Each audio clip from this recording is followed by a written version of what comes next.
Right, I'll say hello. I don't know if anybody's around. I didn't intend to come live for at least 3 or 4 days, but it's been a bit of a weird day today. I'll see 2 people are waiting or watching. I'll just wait and see in a couple of minutes and see if anybody else comes in. Basically, how do I say this? Right, I've got a reading I'm going to give out. I don't know who it's for. This is part of the reason I've come live. Hi Sheila, hi Green Eyes. God, I'm gonna bot. Hi Voodoo. Hope you can hear me okay. Like I said, I just did not intend to come on here tonight. But there's been a few weird goings on. I know Voodoo and Bedtime have heard the scary effing growl on last night's live that I have no idea what it is. We've had my tarot cards and hi Stella, thanks for popping in. This is probably not going to be as fun as last night. It's just a bit of a weird night, Stella. So I do apologise, sweetheart, and to everybody else in here. But I'm just trying to briefly explain what's going on. So obviously, when the tarot cards and my rune stones actually, literally reappeared out of nowhere. They were on the end of the spare bed this morning when I went in to pick a couple of Christmas presents off the bed that needed wrapping, and I nearly dropped to the floor with a heart attack. Then we've heard the scary growl on last night's live that wasn't my dog. I didn't hear it at the time, and it's this, yeah, it's freaky as F. And all day I felt really agitated, not about the growl or the cards reappearing. It was just that I thought, you know what, I'm gonna cast these cards because I wonder if maybe the reason, and I think a couple of people had mentioned it, maybe they've reappeared because somebody wants a message. And I was thinking maybe it's for my friend who had been asking me for a reading and the cards went missing and she was due back from London today. I haven't heard from her. So, and having cast the cards, I know it's not for her. So, yeah, Voodoo, 1 hour 22. It's really weird, Green Eyes. At first, I just went back to play it because I thought I don't know how weird I sound when I'm live, and I had nothing to do earlier today, and I thought I'll just have a play of it. And then I thought, what the F was that? And I played it again, and I played it again. Then I put a comment on going, can somebody please listen and tell me what it is? And Bedtime had listened to it, and then Voodoo's listened to it. It's definitely a growl. And I can promise you it was not my dog because he was asleep on the sofa at the side of me. And if I had heard that growl as I was talking, I would have stopped because it's really loud, isn't it, Voodoo? It's not a quiet growl, but yet I didn't hear it. Anyway, so that's that little bit. So anyway, what I've done is I got my tarot cards and I threw a reading out for anybody. It was just basically a, you know, whoever this message is for, and I've cast my cards. And I was like, okay, no idea who this is for. I'll try again with my other deck, because the first time I did it was with my Norse Tarot. Then I did it with the Thelema, got a very similar message. And I've gone back now and I've done tried a third time, and again I've used my Norse tarot, and it's very similar. So what I'm going to do is just read this out. I'm going as though I'm going to do a private reading for somebody. If it means anything to anybody, then please take it. I'm not asking anybody if they, you know, if this is for you, you know, don't say you don't have to. I don't mind. Obviously, universe, the gods, the goddesses want me to give this message to somebody, or a little bit of help to somebody. So, you know, if it means something to you, take it and do with it what you will. Yeah, do you know what, Sheila? My friend said that and said, I wonder if it was the vulva after you talking about it. I'm like, oh, oh. Who's Roxby, Stella? I've just, oh, there's the dog. Now, stop it. That was Cooper that time. He's been really strange today, looking at the ceiling and grumbling, which again is also freaking me out. I don't know. Is Roxby somebody who? Oh, AD site. Why is she going to be fuming? I'm sorry. I'm a bit of a Martian. I don't. I don't know a lot of people, so I miss out on certain things.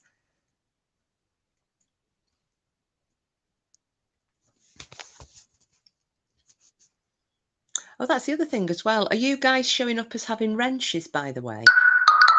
Oh. Whoops, forgot to mute my phone. I've done it now. Because it's not showing us anybody's got any wrenches on this phone, but I did try and give them to you all last night. Oh, does she do readings? Oh yeah, you've got them. Yes, I can see now. Stella, I shall give you a wrench as well when I use my tablet, because I was having a party time because it's the first ever live I did.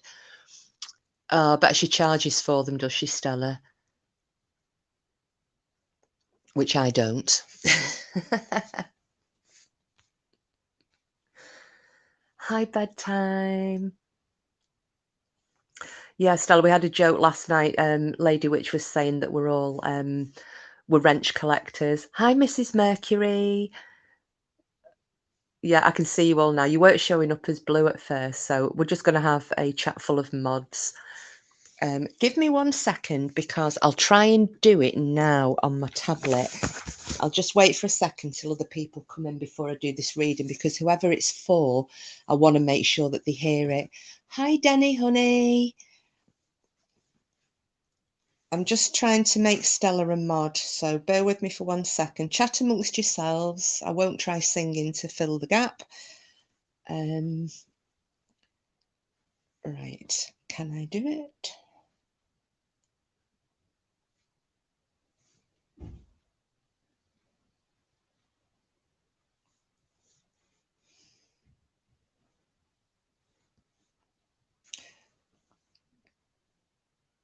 Oh, my tablet's crashed.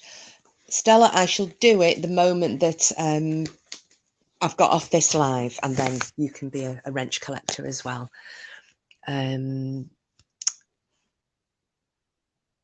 Yeah, bedtime. We were just talking about the weird house growl on that thing from last night. So it's just been a bit of an odd day, and I was saying that the oh, don't worry about it, Stella. I actually ditched myself off my own live last night and left poor Tismy Denny up here telling shit fish jokes.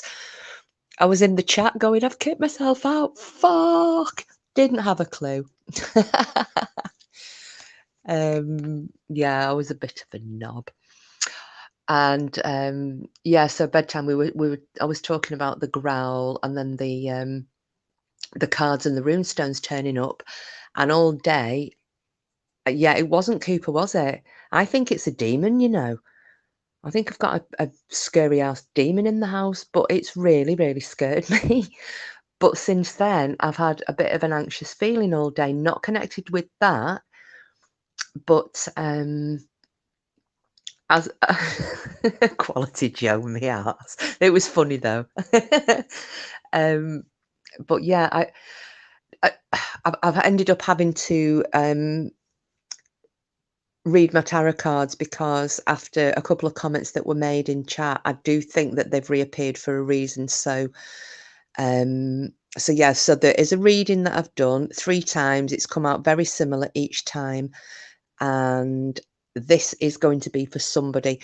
I hope it's for somebody in here. It might just be for somebody who was, who's maybe been cruising the channel, but it's a message for somebody. Please don't laugh at my delivery. But yeah, if it will help somebody, then all good. Yeah, Denny, it's really bad. It's I think it's 1 minute 20, I think, and I'm talking away, and you just hear it kind of like goes, "Bleh," and I don't miss a beat because I didn't hear it. And Bedtime said he heard it on his earbuds during the live, and then he went back and listened to it with earphones because he thought it might have been a chair moving, and then Voodoo's listened to it as well. But the fact that I didn't hear it last night and then heard it on the replay today, it freaked me out a little bit. So I think I'm a demon. No, I'm not a demon. I think I'm housing a demon that nicks tarot cards and rune stones and scares the shit out of me. So right. Well, probably I think. Oh, don't worry, Mrs. Mercury. When I was given a wrench, I didn't know what to do with it either. I just didn't want to leave anybody out. Because you show up for everything, and it's like Linda Parsons always shows up for everything. And I thought, no, everybody gets a wrench. It's like that photograph, the meme of Oprah Winfrey, and she's obviously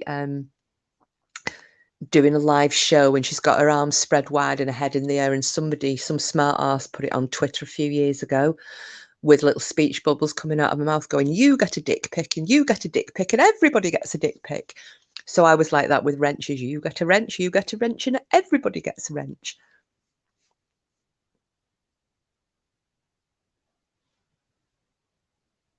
So, right, there's 10 people. What do you think, guys? Do you think I should just go ahead with this or wait a little longer to see if anybody else came in? I'm sorry if I'm sounding a bit weird tonight. I'm just feeling a little bit freaky deaky, as Casper Sight would say.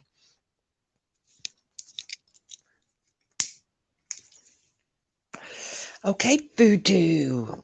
I shall go for it. And forgive me for the clattering sounds because I'm smoking fags in the background. I've been so good on my vape, and yeah, just being a little bit freaked out today. I've gone back to the old fagaroonies. So, right. So, as I said earlier, I have got no idea who this is for. It's a woman. Sorry, Bedtime, if you were hoping it was for you, but this is definitely for a female. And the other thing I'm going to say is I'm getting the feeling it is a water sign. So whoever this lady is either a Cancer, a Scorpio, or a Pisces. The reason I'm saying that, apart from a couple of the cards that have come out, which would tend to, the Chariot's one of them, which is the card for the sign of Cancer, is because out of 10 cards that I've thrown, half of them are cups. It's the suit of cups, and cups do usually gravitate towards the water signs. So, so that's what I'm gravitating towards. I'm really sorry. Now, don't get me wrong. It's not like death and destruction in this, but it's just a little bit of a down type of reading. But I think whoever it's for needs to kind of hear it. So I'm going to go for it. As I said, I'm using the Norse Tarot. And the Norse Tarot, although, you know, all tarot cards kind of follow the same kind of pattern as far as you read them, with the Norse Tarot, there are also like runic symbols associated with each of the cards. And as you can probably guess, the symbology on the cards, they are all kind of Norse links. So there's a Viking theme there, as you would expect from me. And I tend to, the very intuitive cards. So I tend to read them more from, you know, the symbology, the runic messages, and my own feelings. So, yeah, please bear with me. So if anybody's listening who's like a grandmaster at tarot reading and say she's really shit, if you've never used the Norse Tarot, then, you know, save your criticism, please. This is not being done for money. It's not being done for kudos. This is being done because I've got a feeling somebody needs to hear it. Right. So the would you guys rather I just read through what the message is or explain what each of the cards are because of the symbols and the pictures that are used on them?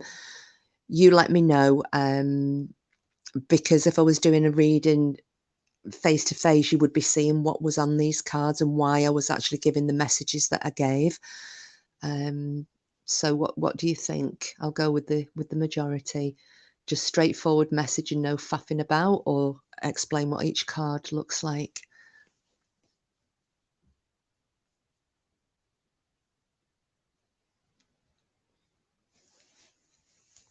Oh, reminds herself to go and look in chat. Does help if I don't ask a question and then sit here like 9 o'clock half stroke doing sweet fuck all. Let's see what you've put. If I were up, it may have been my teenage son in the background. They can sound demonic late at night. Right, explanation. Yeah, okie dokie. I'll do the explanation, but I'll try not to make it too long-winded. Right, guys and gals, here we go. So, the first card that I pulled out was the Four of Swords. Now, on this card, the picture that's used, there is a woman. Imagine you're sitting side on to a camera on a beach. You've got your knees drawn up to your chest. One hand is on your eye, on your forehead, and in the other hand, you're holding a goblet that's upside down. It's obviously empty, and you just get the feeling from this picture of real, you know, disappointment, upset, and what have you. And the issue is that the girl, lady, woman on this picture is so upset about the goblet that's empty in her hands that she's not observing the fact that there are 3 full goblets round her feet that are full to the brim. And this is all about,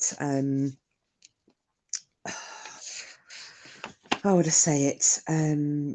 This is about focusing on the things that you haven't got rather than seeing what you have got that's around you. It's focusing on the negative rather than focusing on the positive. So, you know, and we all do that. You know, at some point in our lives, we're all going to do that and think, oh God, and I've lost this and I've lost that, without looking at everything that's positive that's around us. So this was the first one. And linked to that was then the Four of Swords. And the Four of Swords is, and this is the feeling that I think I was feeling quite anxious about.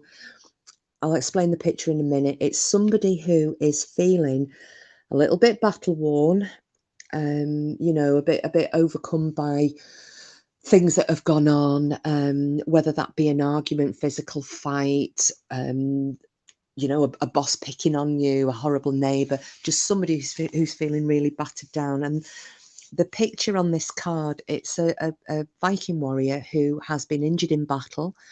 He is lying in his sick bed, recovering from his injuries, and the door to his home is open. And he's looking out at the battlefield, and all he wants to do is get back out there and fight. And the message with this card is that you actually need to take the opportunity to recover from whatever kind of conflict that you have recently or are currently going through. You know, it's not a physical sick bed. It's something, you know, you just need to take that opportunity to sit back, recover from whatever is going on or has recently gone on, and just take a deep breath, because on the back of that, hand in hand with that card, is the moon. Now, the moon has a lot of different interpretations, but linked in with this card, it's just adding strength to that advice about having a period of rest and inactivity. You know, you really need, whoever this person is, whatever is going on in your life or has just gone on in your life, and we're talking very recently, I would say within the last 6 months, you really do need, and this could have been an ongoing thing that's suddenly come to a head, but you really need to step back, focus on yourself rather than the problem that's at hand and that has been going on, and just take a little bit of time to recover, probably emotionally, I would say, and maybe mentally, you know, because there can be quite a bit of anxiety surrounding whatever has been going on. But we've then got one of my favourite cards, which I know I'd mentioned to, I think it was to Sharon this morning, which is the Two of Cups. And generally it's a lovely card. You know, it's kind of the lover's card, soulmate, partner, twin flame, even some people use that card as. And in its placement here, it could also indicate lovers that are coming back together after a bit of an argument, a little bit of an altercation. But as I said before, hand in hand with that Four of Cups cards, whoever this person is, you're not focusing on the you know, the reunion or the resolving of an issue or the argument. You're focusing on the argument rather than on the positives that will come out from, you know, making your peace, accepting you were wrong, they were wrong, you both were wrong, and you can move forward. It's I would say this is indicating, because of this focusing on the loss of one little thing rather than the retention of so many big things, it's saying to me there's a dissatisfaction with your present life situation, with what's going on around you. That's only a small part. There's some real dissatisfaction now, whether that is with who you're with, whether it's just your life in general. You know, have you found a grey hair? Have you found an extra wrinkle? Have you lost a tenner on the way to the shop? Have you put a bit of weight, and have you lost too much weight? There's something that's going on there that is causing some real dissatisfaction, and it's making you focus on the negative things. And going along with that, with whatever this conflict has been, whether, you know, it's with a partner, a friend, I'd be inclined to say a partner. We've got the Ten of Swords now with this deck. The picture that's used on the card, it's another warrior, and he's going into battle, and he's absolutely determined to win. And because he's so determined to win, he's weighted down. And I'll take some photos of this spread, and I'll put them up at some point so that you can see what I'm looking at. So basically, he's going into battle. He's so determined he's going to win. He is so determined that he's right.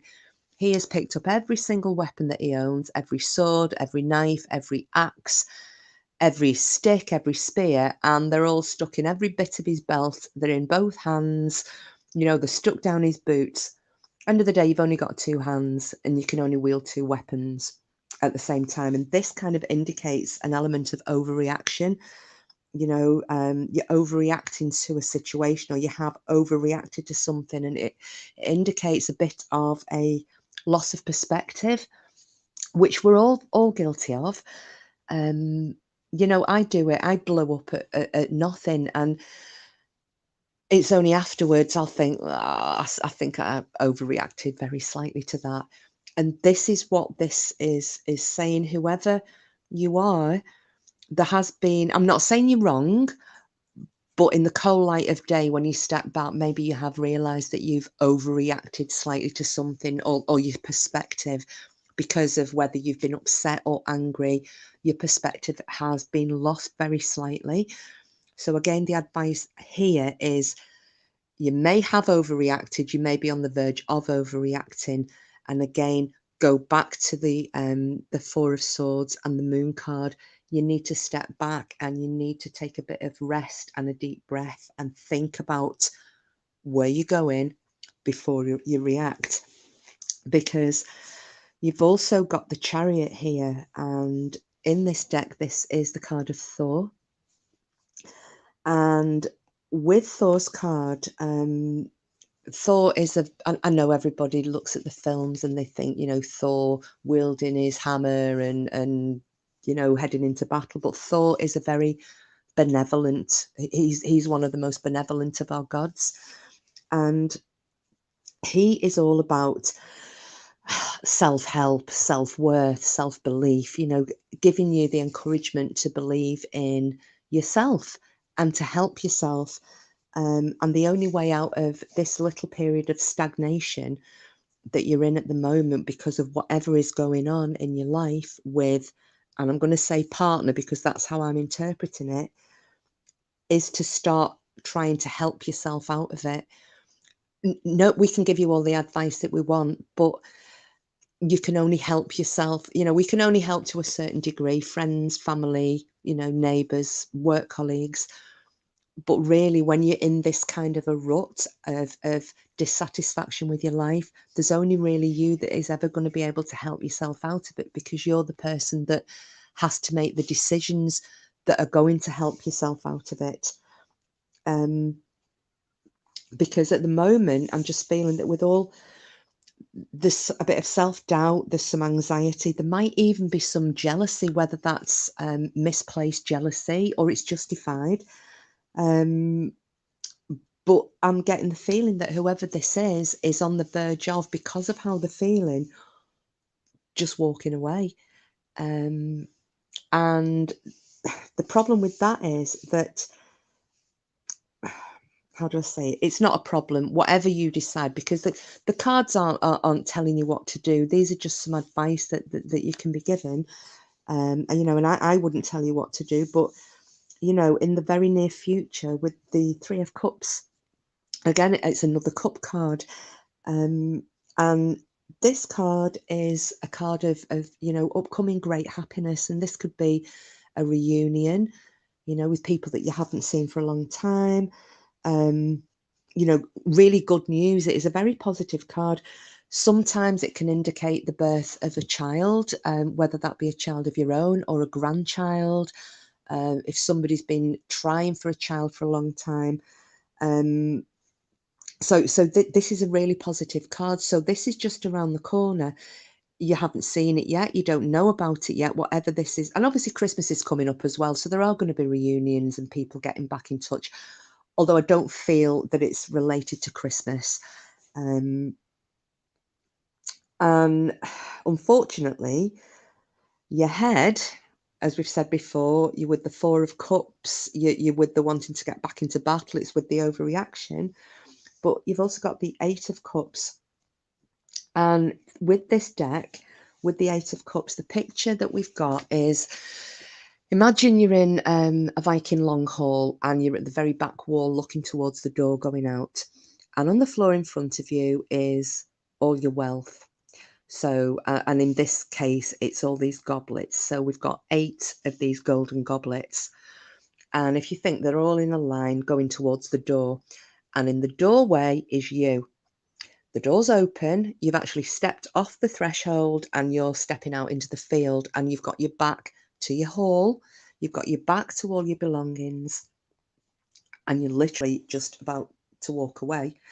And you've got no intention of closing the door behind you. And with the Norse Tarot, this signifies that you're leaving the door open so anybody can just come in and take what you've left behind, because you have got no intention of going back. And this says to me that if you walk away from whatever this situation is, now whether that's walking away physically, whether it's walking away emotionally, whether you just go, I don't ever want to discuss this again, whatever you decide to do, whether it is leave a relationship, leave a home, leave a job, as I said before, I think it's more related, and I'm feeling it is more related to relationship related issues. If you choose to walk away in whichever way that is, whether it's we are never discussing this again, or if it's bye bye, see you in the fog, you're actually not going to be able to go back from that. So whatever you decide, that's your decision. It's not going to be I don't ever want to discuss this again, and in a week's time say, well, do you remember when? Just the same as if you say, that's it, it's over, I'm leaving, you won't be, that door is going to close behind you. But if you do walk away from whatever it is, it's not going to stop the way that you are looking at,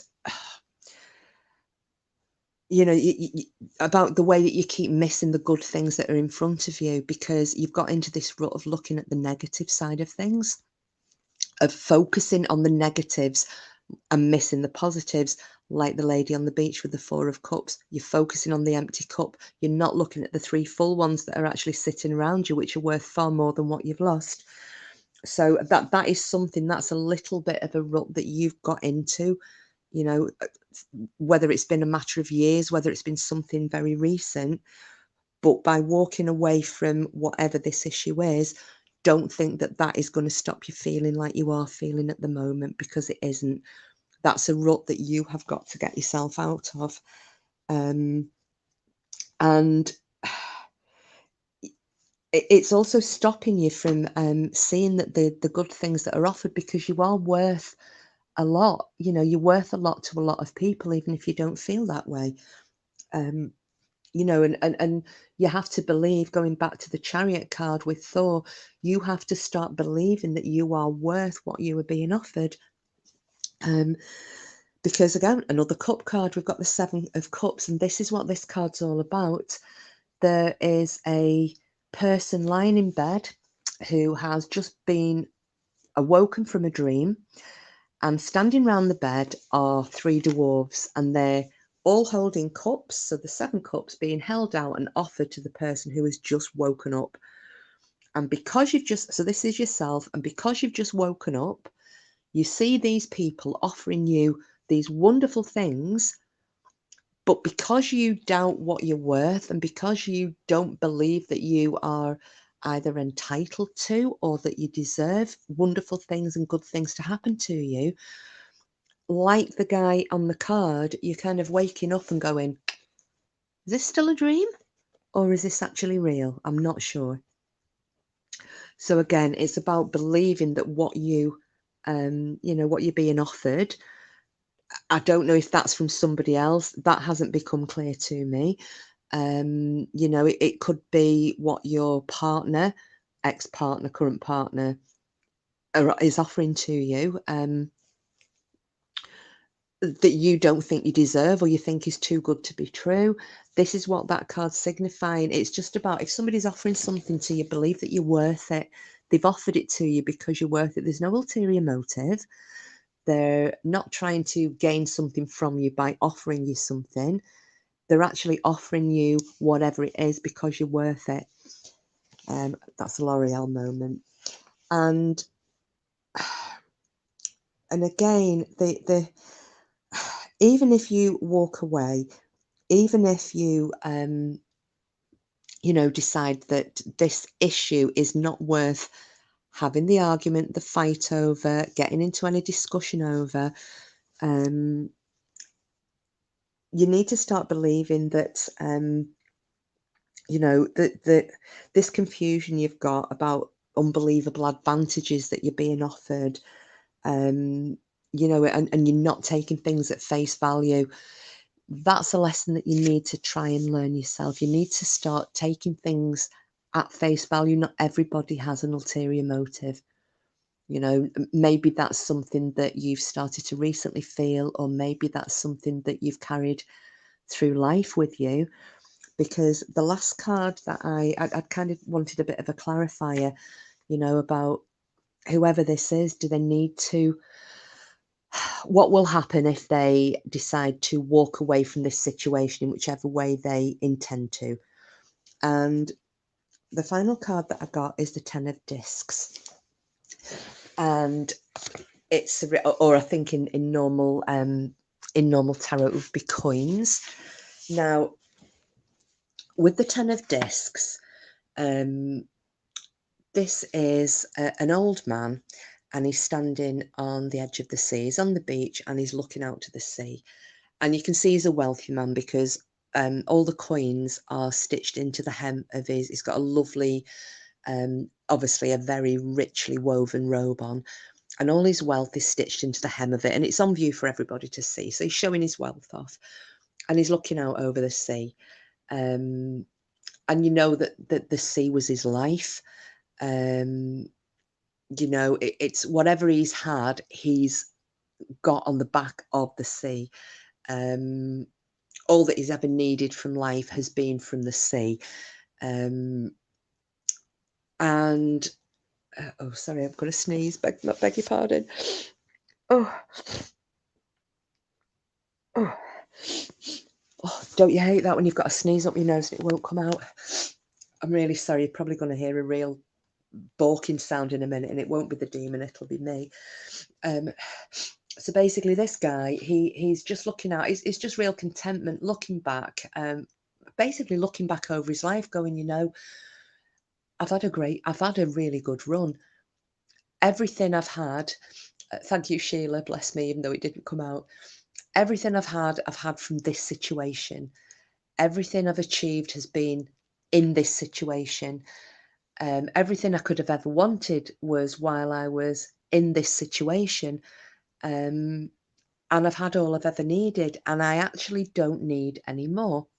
Now, whether that is I don't need to take any more, or whether that is a case of I actually really don't need any more, I'd just rather go and do other things, that's for you to decide. But this guy is basically looking out there and he's thinking, I don't need to risk my life on the waves anymore.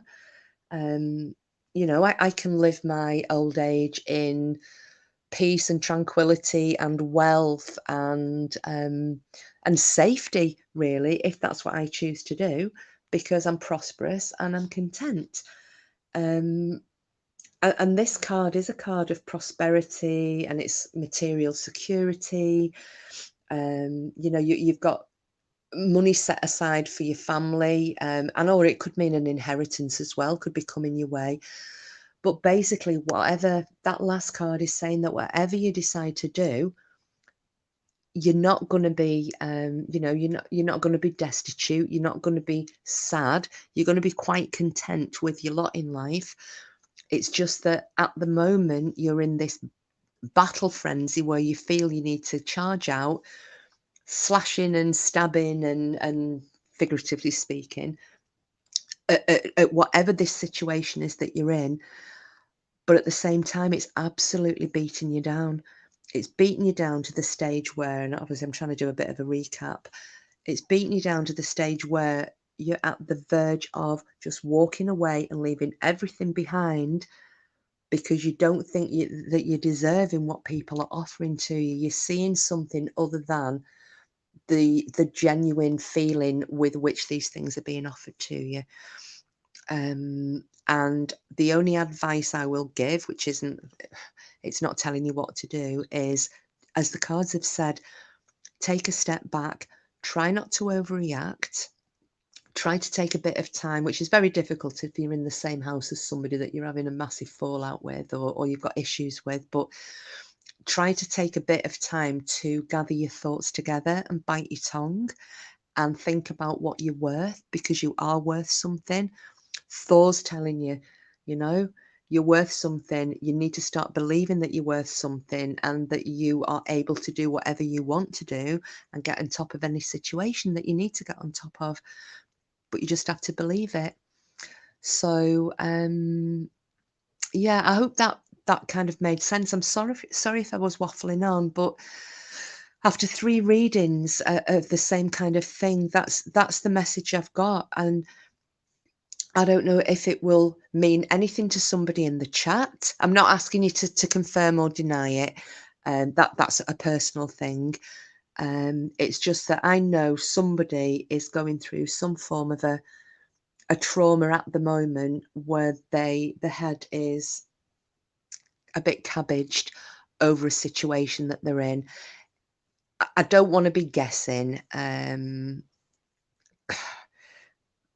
I'd rather just say what I'm seeing and what I'm interpreting. I can guess. My guess would be that this is a relationship kind of crossroads that doesn't really need to be a crossroads. There's just a little bit of, oh wow, Stella, really? Oh my God. Oh well, thank you for saying that. Although obviously it's private. I don't ask for details or anything, but that's really bothered me all day. And how weird, because I thought it would either be for somebody in here or maybe somebody who was just viewing the chat yesterday. Well, if it does resonate with you, then Stella, I really hope that will help in some way. And obviously, if at some point you want, because I don't charge for my readings, if you want a one-on-one reading at any point, if you believe in the tarot or not, I'm very happy to do one for you. I don't always use the Norse tarot. It's just that they're more intuitive, and I really, really like them. But I can use the Thelema tarot as well. So I hope that didn't bore the bejesus out of everybody, but I had to get that out of my system. I was a bit rusty. But yeah, so I don't know. Do you want to stay on? Oh, thank you, Mrs. Mercury. Oh, am I spooky, Stella, or was that Sheila?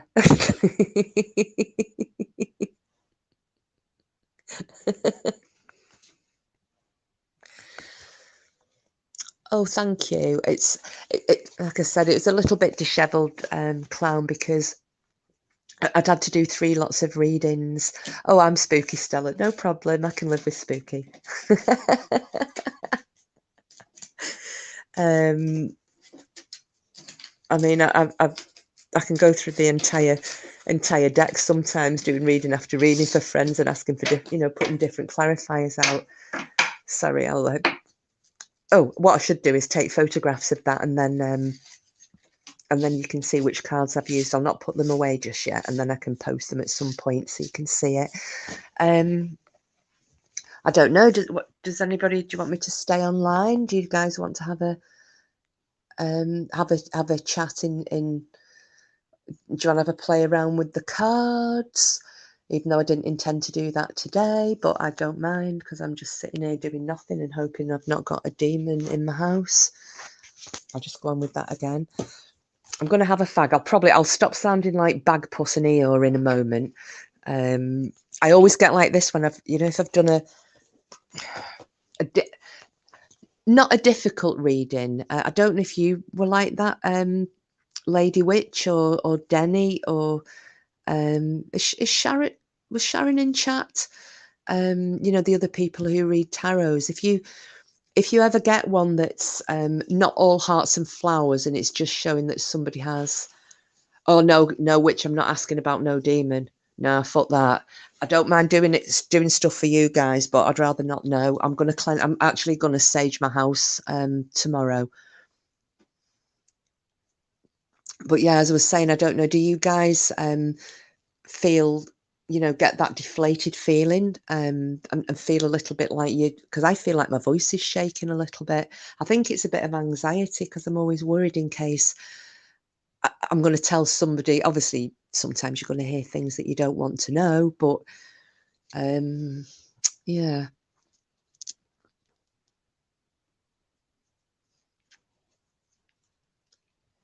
So yeah, apart from asking about the demon, I don't mind doing what I suggested anyway yesterday, which is, if people want to ask questions, or I don't know, ask them in your head, form an orderly queue, I'll start throwing out throwing out answers.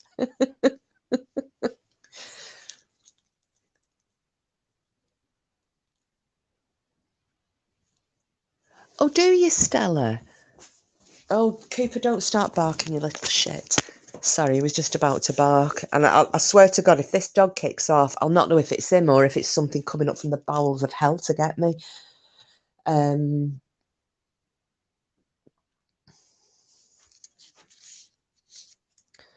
Yeah, you're right, Lady Witch. It is. And I try, oh God, Stella, I love you, because it's always nice, as the other readers will tell you, it's nice when you know you've got something right. I don't tend to do them that often. One of my friends had said a while ago, this is the lady who wanted me to do the readings and the cards went and hid. I didn't realise that this was 3 years ago, I can say, because she never comes on my channel. I didn't know she was having an affair on a partner, and she came down here for a reading one night, and I kept throwing up this, and I was getting the Two of Cups, the Three of Cups, and the Moon, and I'm like, this is a little bit weird. And she's like, "What? Why? What's going on?" I said, "Well, the vibe I'm getting here," I said, "this is like shady deeds done under cover of darkness." I said, "If I didn't know you any better, Phil me, I would say that somebody," I said, "if not you, then your other half is playing away." Oh, no, no, no, no, no, no, no. That's all I got off her. And I kept getting up, threes of everything were coming up: Three of Swords, Three of Cups, Three of Pentacles, Three of Wands, threes. And I'd reshuffle, and then the threes were coming up, and I was like, something's gonna, I said, something's gonna be happening. And I said, I don't know whether it's 3 days, 3 weeks, 3 months, something. I said, but I'm getting threes all over the place. And we called the night to an end, and away she went home. And I will, on my dog's life, 3 days later, her partner's on the, because we're all good friends. These are a gay couple, friends of mine, and her partner's on the phone to me in tears. And I swear, 3 days. And she said, she's fucking left me. She's been having an affair. I went, what? And I know I shouldn't have done, but I literally told her what had come up in the tarot read. And I said, well, I did this reading, and I'm really shocked because this kept coming up. I said, and I'll be honest, I thought you were possibly having an affair on her. And she was like, no, the other way around. And I said, well, I kept getting these threes up. I said 3 days, 3 weeks, 3 months, I'm not sure. And you know what? 3 weeks to the day that she left. So she'd obviously left her 3 days after my tarot reading. 3 weeks later, she was back knocking on the door, asking to be taken back, because the woman that she'd left a partner for had decided to go back to her own partner. So I was like, oh shit, this is a little bit scary. So I was getting told by everybody, I think you're possessed. So I can do some accurate ones, but sometimes, I think it just depends on the mood that you're in yourself. And, I'm in quite a good place at the moment. I think if you've got dark feelings yourself, apart from demons and shit like that, I think if you've got, you're coming from a pretty good and balanced place, that I find that there's, there's a lot more clarity involved around the tarot cards. So, if anybody who would like a question, and we'll see if we can do, I don't know, what should we do? Form an orderly queue, tell me you're thinking of a question, I try and zone in, and I've never done this before, I don't know if it'd work or not. Although if that's just worked for Stella, and yeah, it's freaked me out a little bit, that, because I knew somebody needed, and what were the odds of you coming in? I didn't even know you subbed to me, Stella, to be honest, love, but I'm glad. And thank you. Yeah, and maybe I can try and pull a card out, or what do you guys think? Because I'm happy to just go with the flow.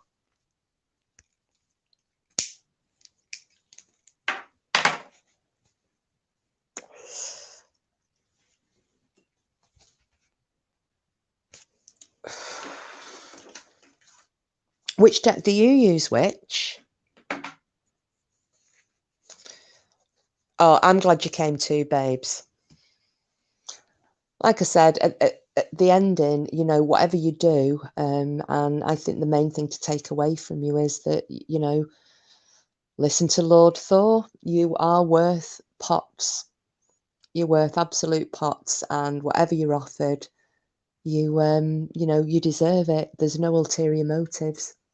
Just take it with a smile, and don't. And I do that. I'm not telling you do and don't, because I'm exactly the same. Somebody gives me a compliment, and I think I'm an ugly duckling, and I always have done. And you know, my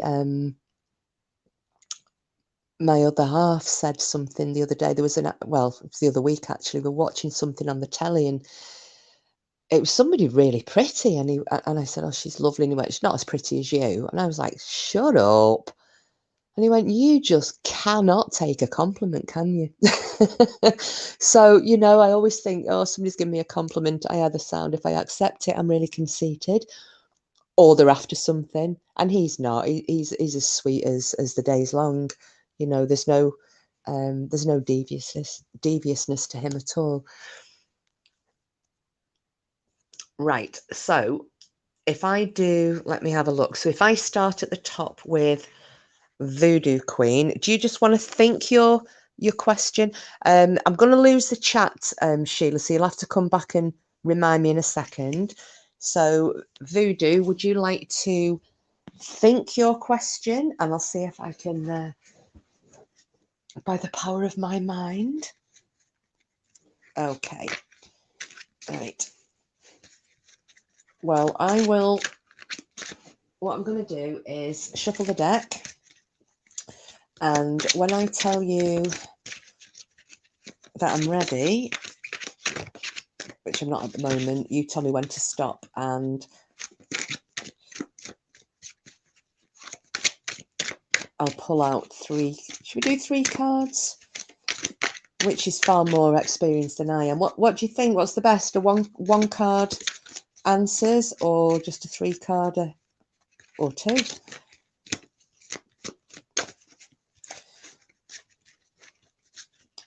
Right, Voodoo, you tell me when to stop and split the deck.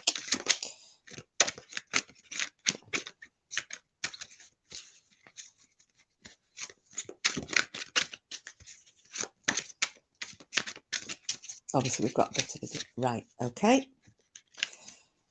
Right, I'm going to split the deck into 3.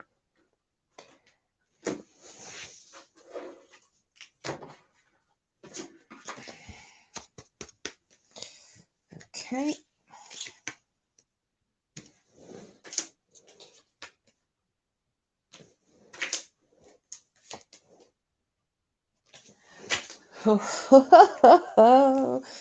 Cooper, don't bark. I'm laughing to somebody down the phone.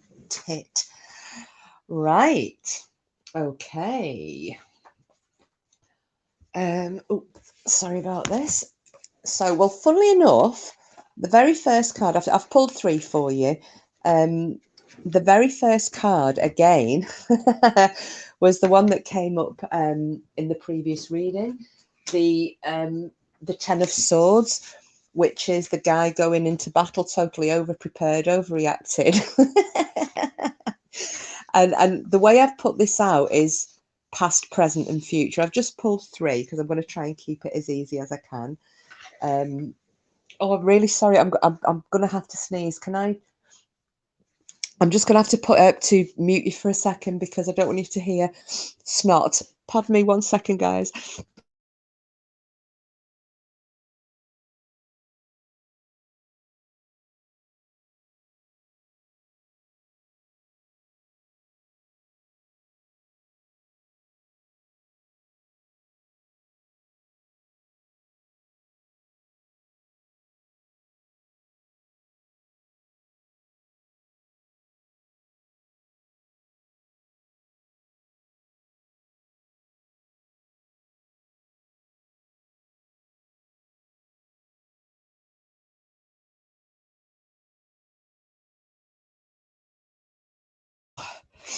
Give me 1 second, guys. I've just got a nosebleed. I'll be 2 seconds. I've just sneezed me brains out.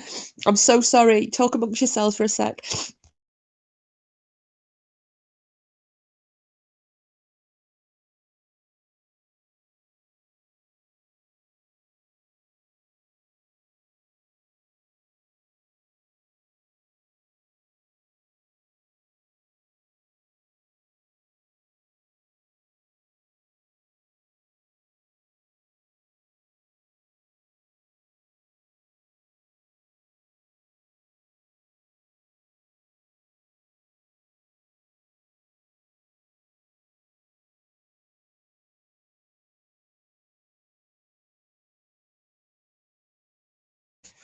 Oh gosh, I'm so sorry about that.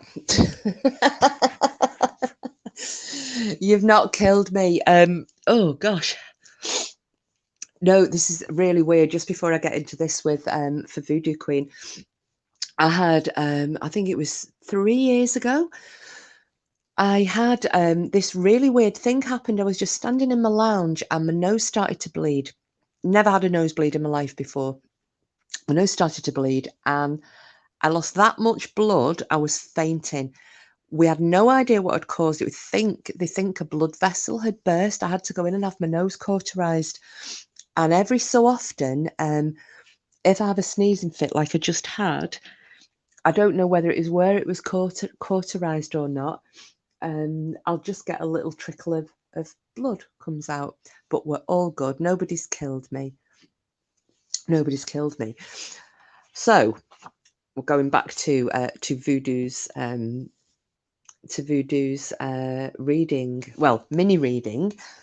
So, as I said, the first card that's come out again is the Ten of Swords. I know we've had this discussion before. You and I are very similar. This is the over preparation for battle. This is going in gung ho. This is overreacting to a disproportionate reaction to a particular situation.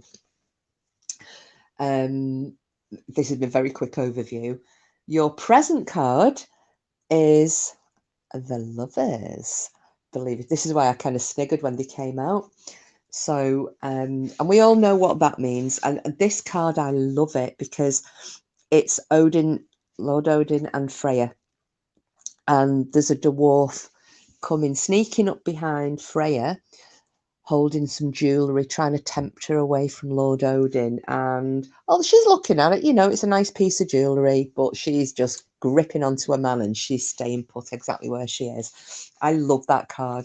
The sun's shining in the background, and basically it's don't matter what you're going to tempt me with, nothing's going to take me off his arm. And the final card that I've pulled out is the High Priestess. Now, with this, the rune that's associated with this card is related to the sea or water. It can be related to earth, but it's mainly the sea and, you know, still water and so on. Circles of change and periods of transition. That's another meaning for the High Priestess in this particular this particular deck. And with this rune, it's also about thinking about the future. Now, she's also, the High Priestess is somebody who likes looking into problems and finding solutions and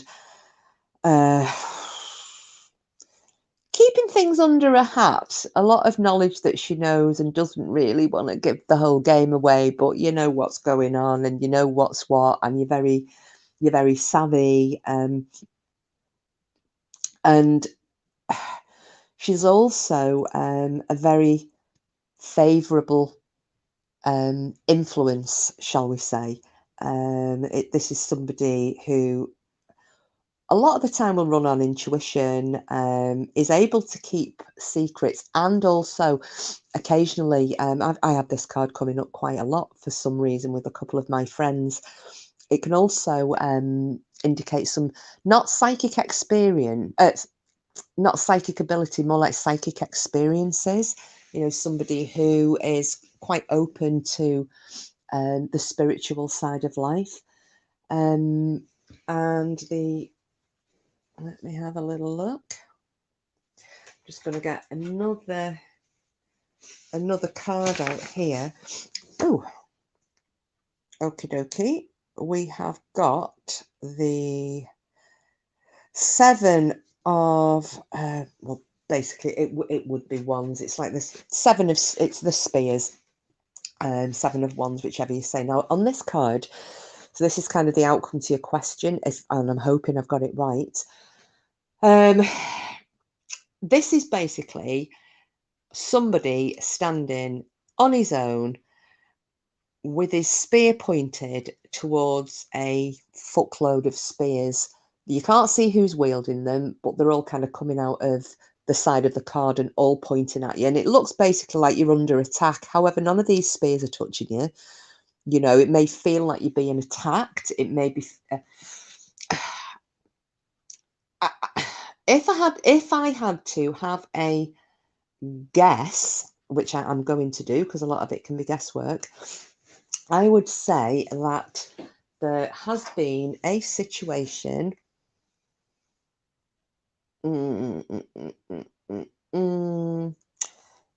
You've seen something coming. You've seen something coming, which in the past you have overreacted for or reacted to. I would say that there has been, and I obviously don't know you guys' personal situation, you know, past or what have you. I would say that there has been some, let's say, I think resistance might be the correct word to use, relating to you two guys, either getting together, being together. I don't know where this is coming from because it isn't showing me. I'm not asking for that. However, if this is connected to your question, it is all being overcome mainly from you because you know how to handle these situations. Because of the and this is the High Priestess, you have a way of coming up with solutions and dealing with problems in a way that if you step back from that full-on Charlie jump in, get all me kitchen knives out and start chucking them at people who piss me off, when you step away from that, you can look at things incredibly logically, because you've got the knowledge that a lot of people don't have about how to deal with these situations.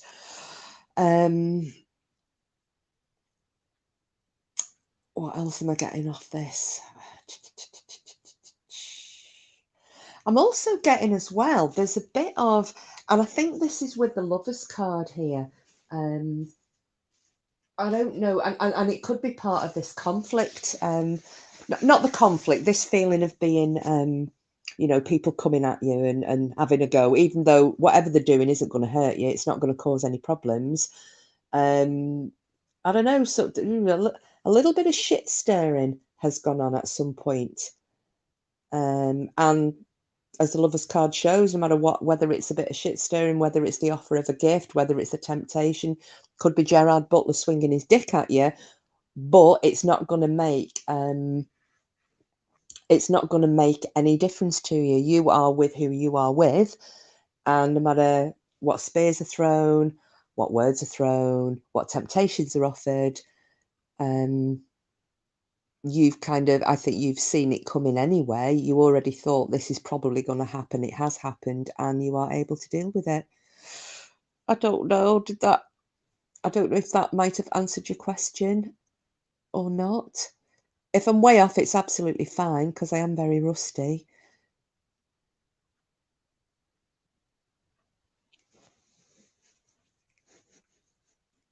I'm going to light a fag.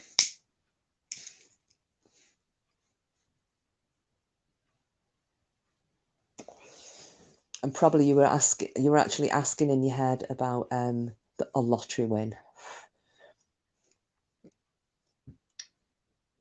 I know JJ's just gone completely off the fucking chain in the wrong direction. I think, I mean, these 4 cards are, you know, there's nothing bad about these 4 cards at all, and I'm really happy that the Lovers came out. I love that card. I mean, when you see this one as well, it's Odin isn't even looking at the temptations being offered. He's just got his sights set on moving forward and going off into the, you know, not riding off, but walking off into the sunset with his lady. Let's have a look. Very good question. Had many answers and I accept the results. I was asking when I will receive my gifts like my ancestors had. I did. The only thing I got from that was this, you know, with the High Priestess, because I mean, are you talking about psychic gifts? Because if you are with the, you know, the High Priestess, you know, we've only scratched on it, but this is all about, you know, inner knowledge and I mean, yeah, I can be a sneak. I'll get the book and we'll have a little look. Let's find her, because the High Priestess in this deck, it's related to Frigga, and Frigga, she was considered to be the patroness of marriage. She had the ability to see into the future, but seldom revealed what she saw. So these were some of the skills that Frigga had, and that's who is indicated by the High Priestess. And again, one of the interpretations on this is insight, insight into problems, always able to produce a solution, plenty of hidden knowledge, can initiate change for the better, intuition. God, I can hardly read this. Intuition, secrets. Yeah, so it's all, yeah, it just seems to all be about, you know, being able to deal with, you know, and that what does it say? The influence, the favorable influence of a woman. So yeah, yeah, she had the ability to see into the future. Taken together, the colours of her white gown and the cloak of deep red edged in black that hangs behind her over her throne represent the 3 phases of the moon, and similarly the 3 ages of womanhood.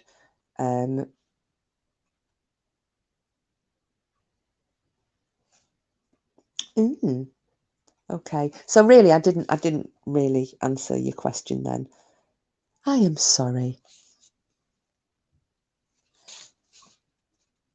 It does help if I could read this book, but honest to God, I can't see anything in here.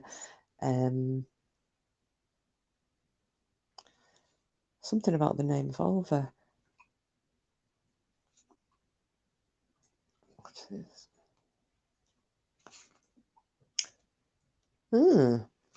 Apparently they were kind of shaman, the Volva, and a Frigga, of which Frigga was one. They've been recorded on entering into a self-induced trance before being able to channel the future.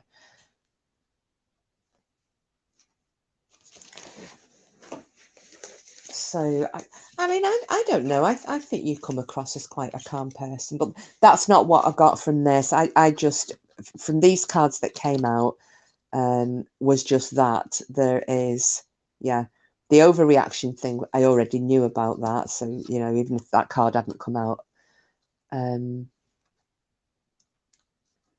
So HP is also trusting in your intuition and remaining calm and even in adversity, because you can see the clear path out of the situation. So it sounds like you are on your way to be.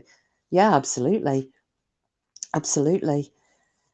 You know, and obviously you're possessing a knowledge that, you know, some of us don't have. And that's about dealing with particular situations. So, you know, whether I'm not calm by any stretch of the imagination. And I suppose, again, that can be relative, can't it?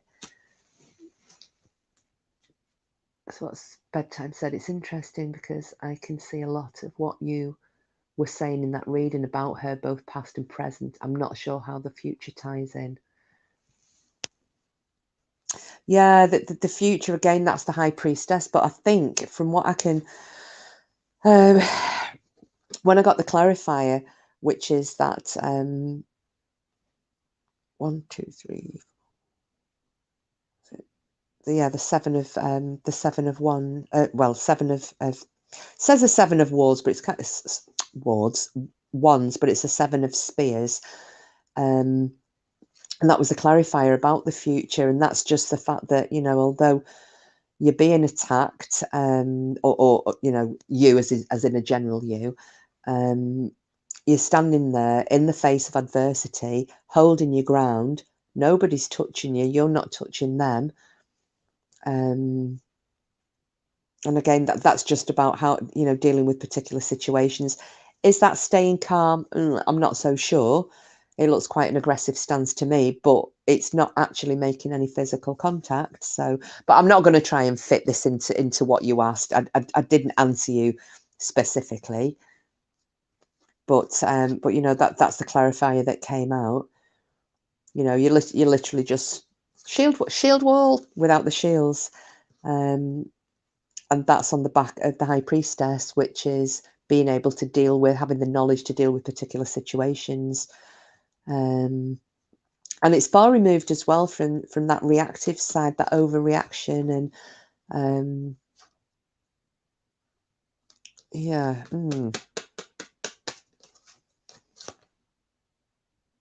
Yeah, I'm going to take photographs. I'm actually going to take photographs of these, and I'm going to try and send them to you on Pinterest so you can see what I was actually looking at.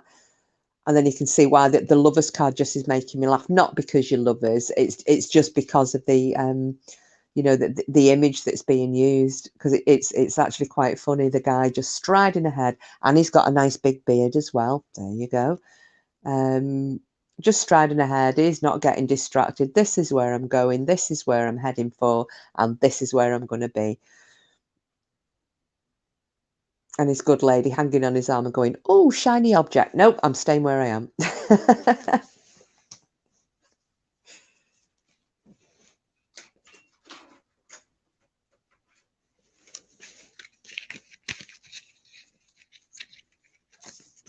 Right.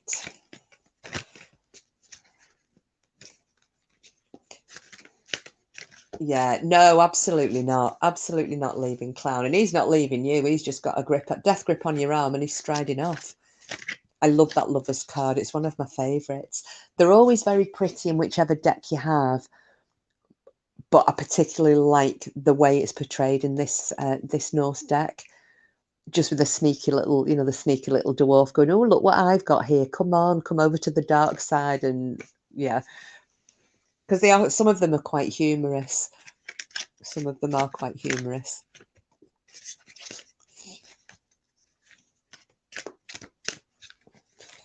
I think I'm really going to need to do some meditation and practice with these, because I've just not had the cards for such a long time since they went missing. I was a bit rusty.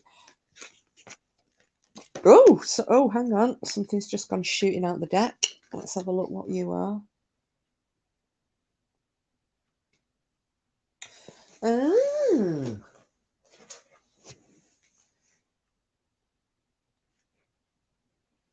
Oh. Right, now,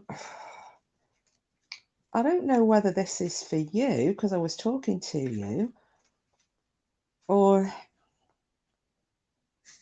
if this is, I don't know if it's for somebody else.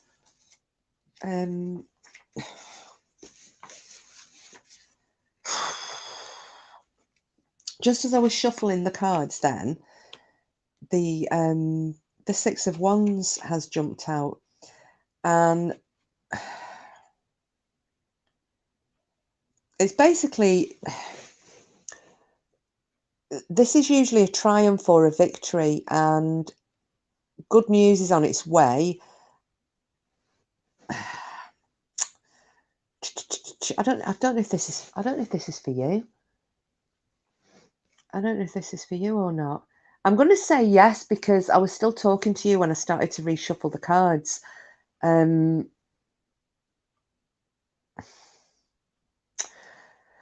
This it signifies good news, but it can also signify I'm going to say a journey. I'm going to say a profitable journey. I'm going to pull another one out because this is. Let me have a look. Yeah, there's good news on its way, but there's a profitable journey to be made. It's a group journey, so it's not a solo one. So it's not you or Clown doing something on your own. It's doing it together.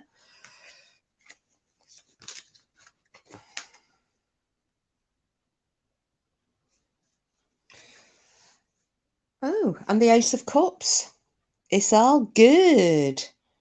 It's all good. I don't know if you've planned to go anywhere, but wherever you are going, it is going to be a profitable trip. Please don't come back with any more freaky as fuck 2-foot giant ugly bastard chickens.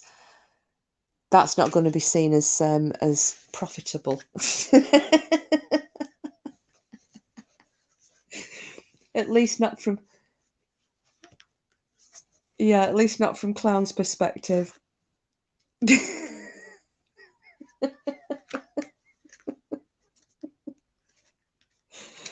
Oh, good grief. Oh, that's quite funny. Right, I'm going to try and shuffle these again.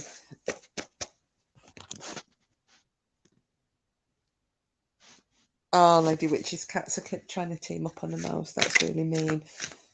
Right, anybody else want to try out my shitness tonight?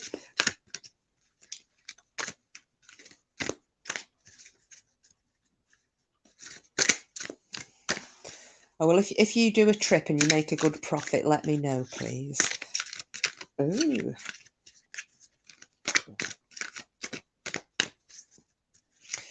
Mrs. Mercury, have you got a question that you are thinking of? Ooh. Gosh, these cards are flying out the night. You've just had the star card has just dropped out there, Mrs. Mercury, before you've even got a chance to ask your question. And that's the wish card. All your wishes will come true. I'm still going to read for you. It's just that one came flying out. I love that card. Right, okay. Let's have a little look then. Let me fly blind and we'll see if we can get something that is going to make sense to you. Right, you tell me whenever you want me to stop. It doesn't matter how long I shuffled them for.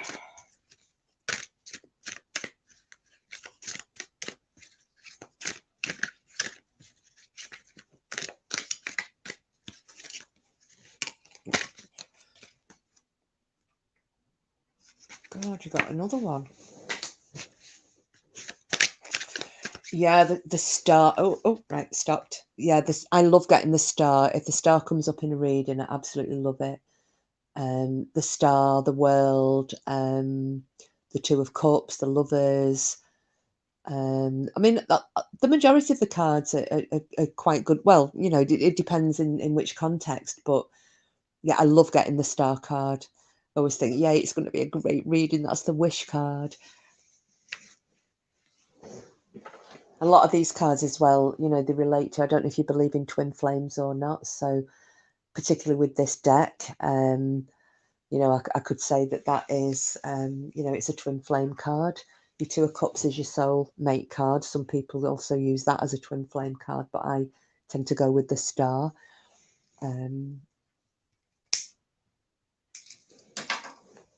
Right, let us get some cards out.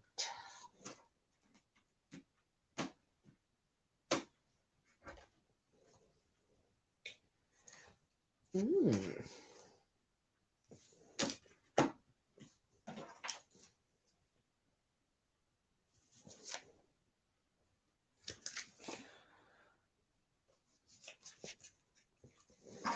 Okay. Oh.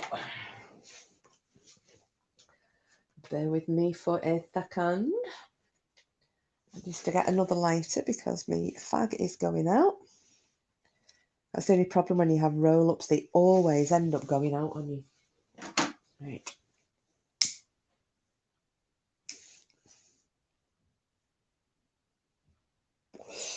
Okay, so the first card out for you was the Hanged Man. Now, this can usually be, you know, depending which decks you're reading, this can be, you know, it'll signify a sacrifice or, you know, you're on the horns of a dilemma, a bit of a tricky decision to make. You know, that you'd actually quite happily make an exchange of, like, say for example, if this had come out with the Lovers card, for example, I would say I would have a guess that I'm just trying to put it into context for you, that I would probably say, well, you know, you're happy to give up your, you know, you I would say by this that your partner's skint, but you don't care because you love them. You're quite happy to give up your material comforts in order to be with the person that you love, and that's the kind of dilemma or sacrifice or choice that the hangman will generally indicate, especially out of this deck. So that's your past. So I would say at some point you have made a particular choice or a sacrifice. It was quite challenging, not hard to make because there wasn't really that much of a choice for you to make it, but it was a challenging choice. You had to have a good think about it, but it wasn't one of those head and heart things. It was pretty straightforward for you. Now you've also got, so in the gosh, my brain's going complete. I'm really sorry. My brain is just going completely mush today. In Jackie, get your brain together. I'm so sorry, guys. This is because I've been completely cabbage today with all this demon noises and missing tarots that were reappearing and all the rest of it. So we've got, let me get my train of thought back. So you've had this particular sacrifice that's been made, this choice, this decision that you made in the past. Your next card, which is indicating the present, it's the strength card. And this is Odin, who is battling the wolf, who is, you know, he's basically showing it doesn't matter how much bigger than me you are, how much stronger than you are, you're actually not. I am strength personified. And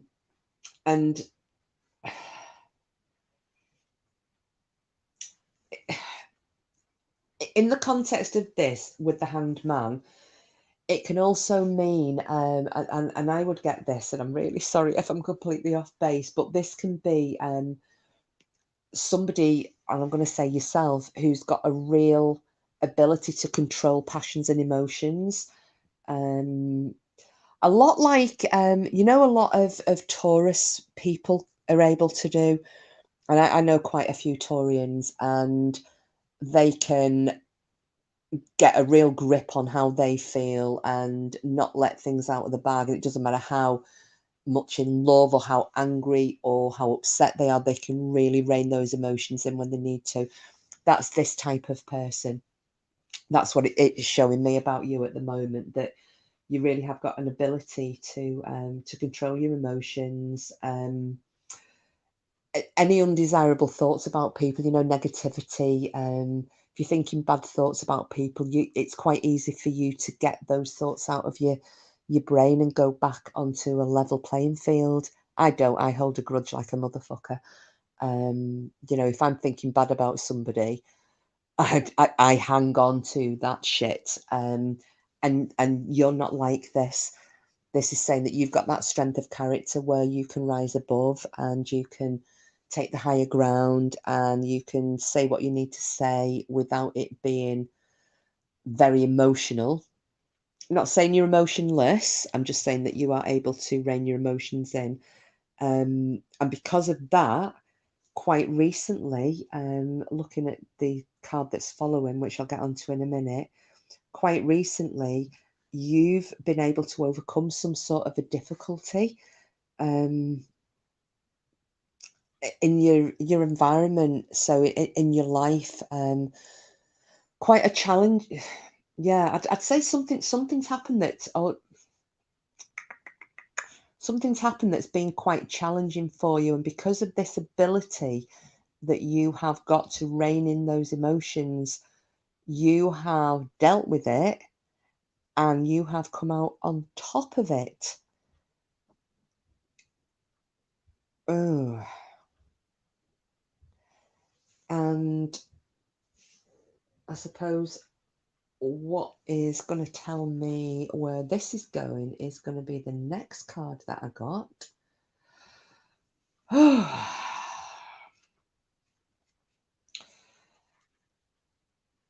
And I just need to, I'm sorry about the little delays. I like doing this with these cards because I take a good long look at the pictures on them.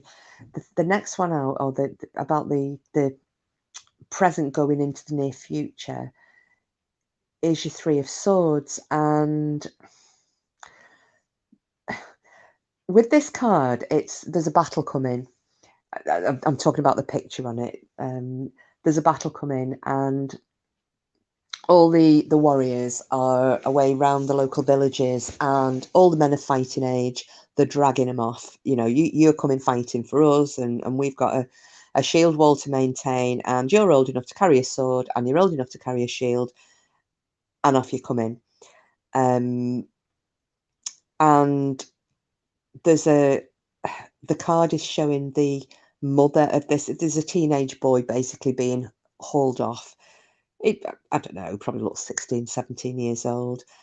And although the mother knows that this boy is having to go to battle because he's got no choice, because this is what men do, she really doesn't want to let him go. She's got her hands round his neck and she's begging and pleading her husband, don't take him. And, you know, you can see it. And the young lad is kind of a little bit scared, and he's looking at his mum, and he really wants to say, yeah, I want to stay with you, but he's going to lose face in front of the warriors. So this is kind of the card that's here. And so on the back of the previous two, I would say that there's going to be a little bit of disruption coming up, a little bit of kind of upheaval in your house, bit of a loss or fear of a loss rather than a loss, of a separation of some kind. I don't mean like a marital separation. And with this, I would say that this, I don't know about your personal life, and obviously keep that to yourself on here. We don't dox ourselves. If I was having to make an educated guess at this, I would have said, and if it was a different time of year, not Christmas, if this was, say, August time, I would probably say this would indicate a mother who was going to see one of the children heading off to university. They really didn't want them to go. They knew they were going to go. There's a little bit of a loss going on there. There's a bit of a separation, but it's kind of the wrong time of year. So could be somebody going away for work. Let me get another card and we'll see if we can clarify what this means. But because of your strength of character, it's not going to affect you. It's just there's going to be a little bit of upheaval in the house. Something's going to change. So you might get a spare bedroom back. Somebody's room could become, you know, your junk room like mine is. Let's try and get another. Oh, okay. What have we got here? Right, so this card, yeah, there's this card is actually the good news card, and it was the one that I pulled out earlier for the reading that Stella said was, you know, applicable to her. This is, there's some good news coming, you know, family reunions. So whatever this separation-y bit is, people, all your rooms are junk rooms, mine too. It's not going to be long lasting because there's a reunion, a family reunion of some sort. It's happy times, good news, great time. It's just that in the interim, there's going to be some little bit of upheaval with somebody. Don't know if that's you. I would say not, but it could be somebody moving, going away elsewhere, not permanently. It's just temporarily, and it's just caused a little bit of upheaval within your family. So that's what I'm getting there, and I hope that might have, I don't know, made a bit of sense to you.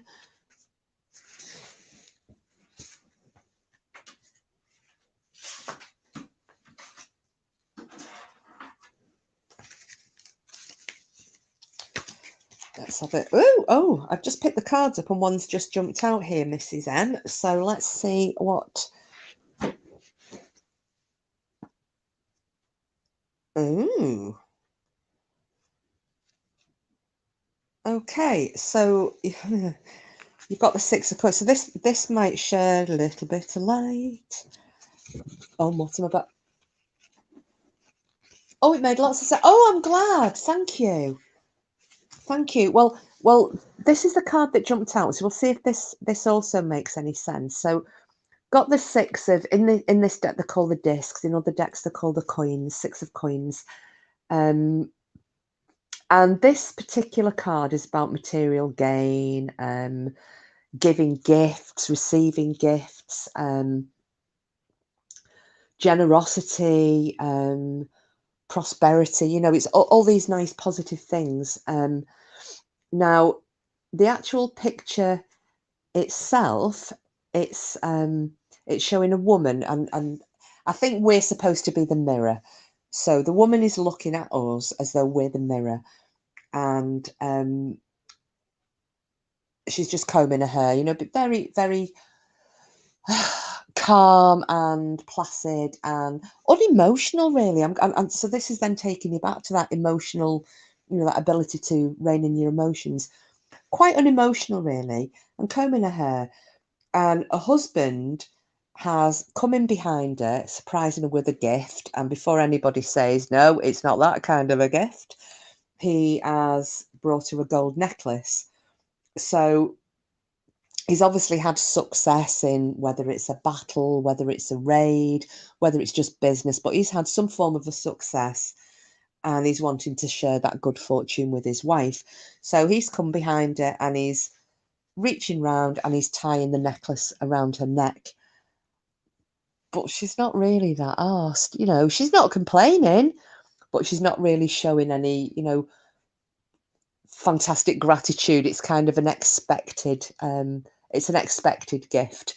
So I don't know if that little jump out would mean anything to you, but it's basically about the giving and sharing of gifts and a bit of prosperity. So if that's got anything linked to what came out before, hopefully that will make some sense. I don't think I'm in the zone, Lady Witch. I think I'm chatting shit as I usually do, but you know, sometimes you warm up. I'm warming up, I hope.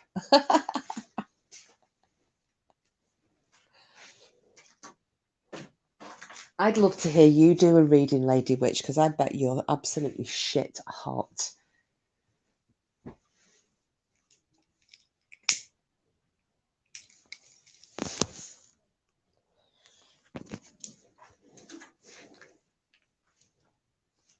Right. Ooh. Let me just see what we've got here. Oh, we've got 8 people watching. That's great. Any more for any more? Who would? Yeah, of course you can, Sheila. Sorry, I just lost my chat for a second then. Do you just want me to chuck anything out, or do you want to think of a specific question?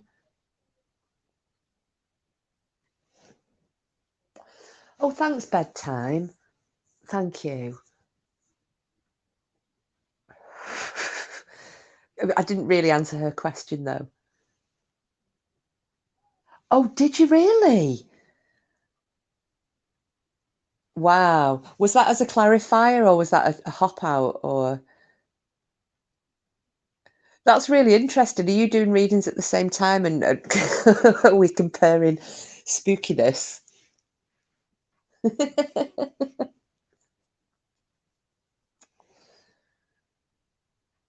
Oh, look, we're synchronized. Lady Witch and I both got the 6 of coins.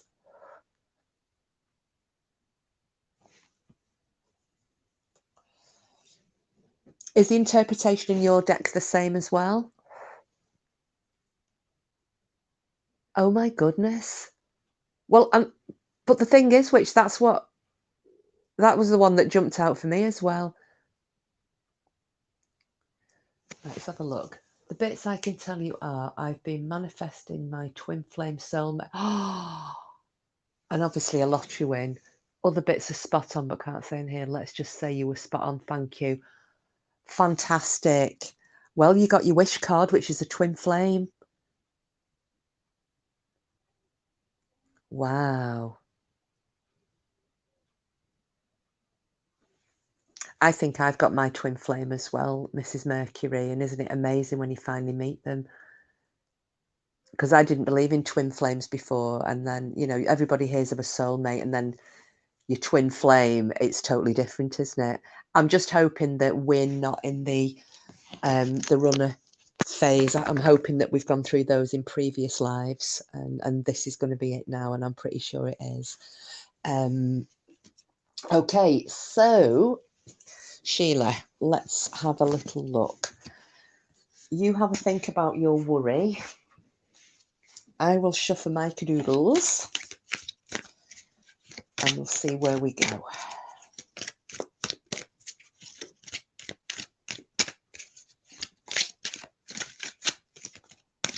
Oh, I'm glad, Mrs. Mercury. I'm glad. Like I said, I'll do a proper one night where I've actually spent the whole day meditating and getting in the zone. Because this was just totally impromptu. But like I said, all day I had to do that reading. I had to. It was just something was do a reading, and come online, which I'm glad I did now. Okay. So Sheila, whenever you're ready, you tell me when you want me to stop shuffling, and then I'll split the deck and we'll have a look at what we've got for you. Do you want past, present, and future, or do you just want a single card? I'm happy to do whatever you like. I mean, and at some point, if you want something more in depth, I'm happy to do we'll just do a one-on-one reading or something. Can do it on WhatsApp or via email or something. I don't mind at all. So yeah, you just cross-continental confirmation comparing notes.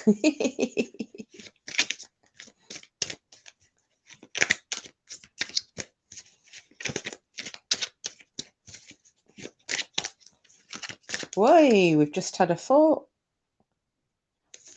One's just shot out.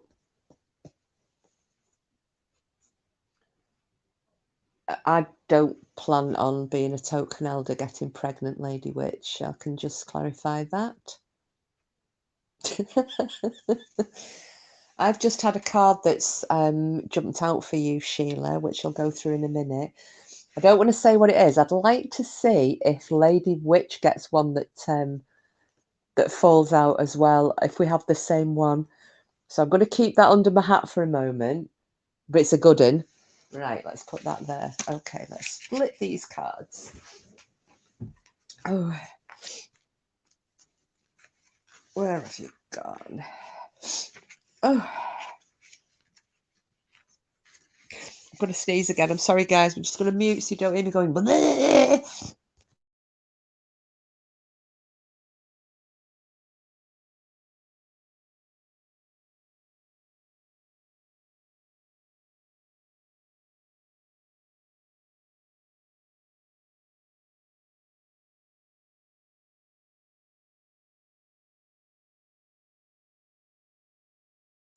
I think this demon's a sneezing demon. Oh gosh.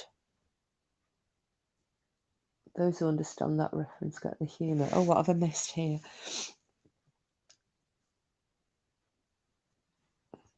Oh yeah. All right, with you. Okay, right. Let us split. Oh, split these cards, and we'll do one for Sheila. Right. Oh. Right. Well, I'm going to tell you what the card was that jumped out, just in case Lady Witch freaks me out. And it's actually a really good card, Sheila. It's the Sun. That as I started to shuffle it, that jumped out, and the Sun's a great card to have. It's all about joy and good fortune, and um, it's success and good health, and if you've been in ill health, it's about having a great recovery. It's a really, really positive card. I love it. And the rune that this particular card is attached to is Win, which the meaning of that card is joy. And that says it all about. I smile when I see the Sun card. It's just happiness, health, great energy, um, just having the enjoyment of having a great life. And really, you got the Fool. Yeah. But it is though. I like the Fool as well. The Fool's a fun card. It's Locky in this one, so obviously we know Locky in the Trickster, but basically is a good old laugh, and I like the Sun. So the Sun is the one that actually popped out for you there, Sheila. So I would say that your overall message is very, very positive, but we'll have a little look at what else we've got out for you.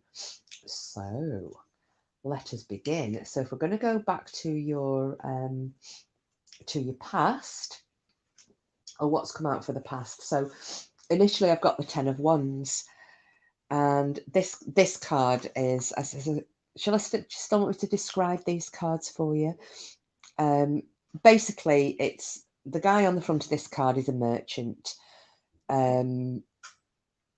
He's very, very well dressed. You can tell he's affluent, but he's burdened with the menial. It's like the menial task of carrying his wares. He's got wealth. He should be paying somebody else to do that for him, but he's choosing to carry it himself. He should leave the job to his workers, occupy himself with, jobs that befit his rank, so to speak. And so this, as regards your past, how would I interpret this? It's like I would say that in the past you've had an inability or a reluctance to disseminate responsibility amongst others. You've overworked yourself. You've taken on things that really you shouldn't have needed to. The best analogy I can make of that, just to give you an example, because obviously I don't know what your situation is that you're thinking about, is, my old Nana, and, she wasn't in great health. We were a huge family, but God bless her.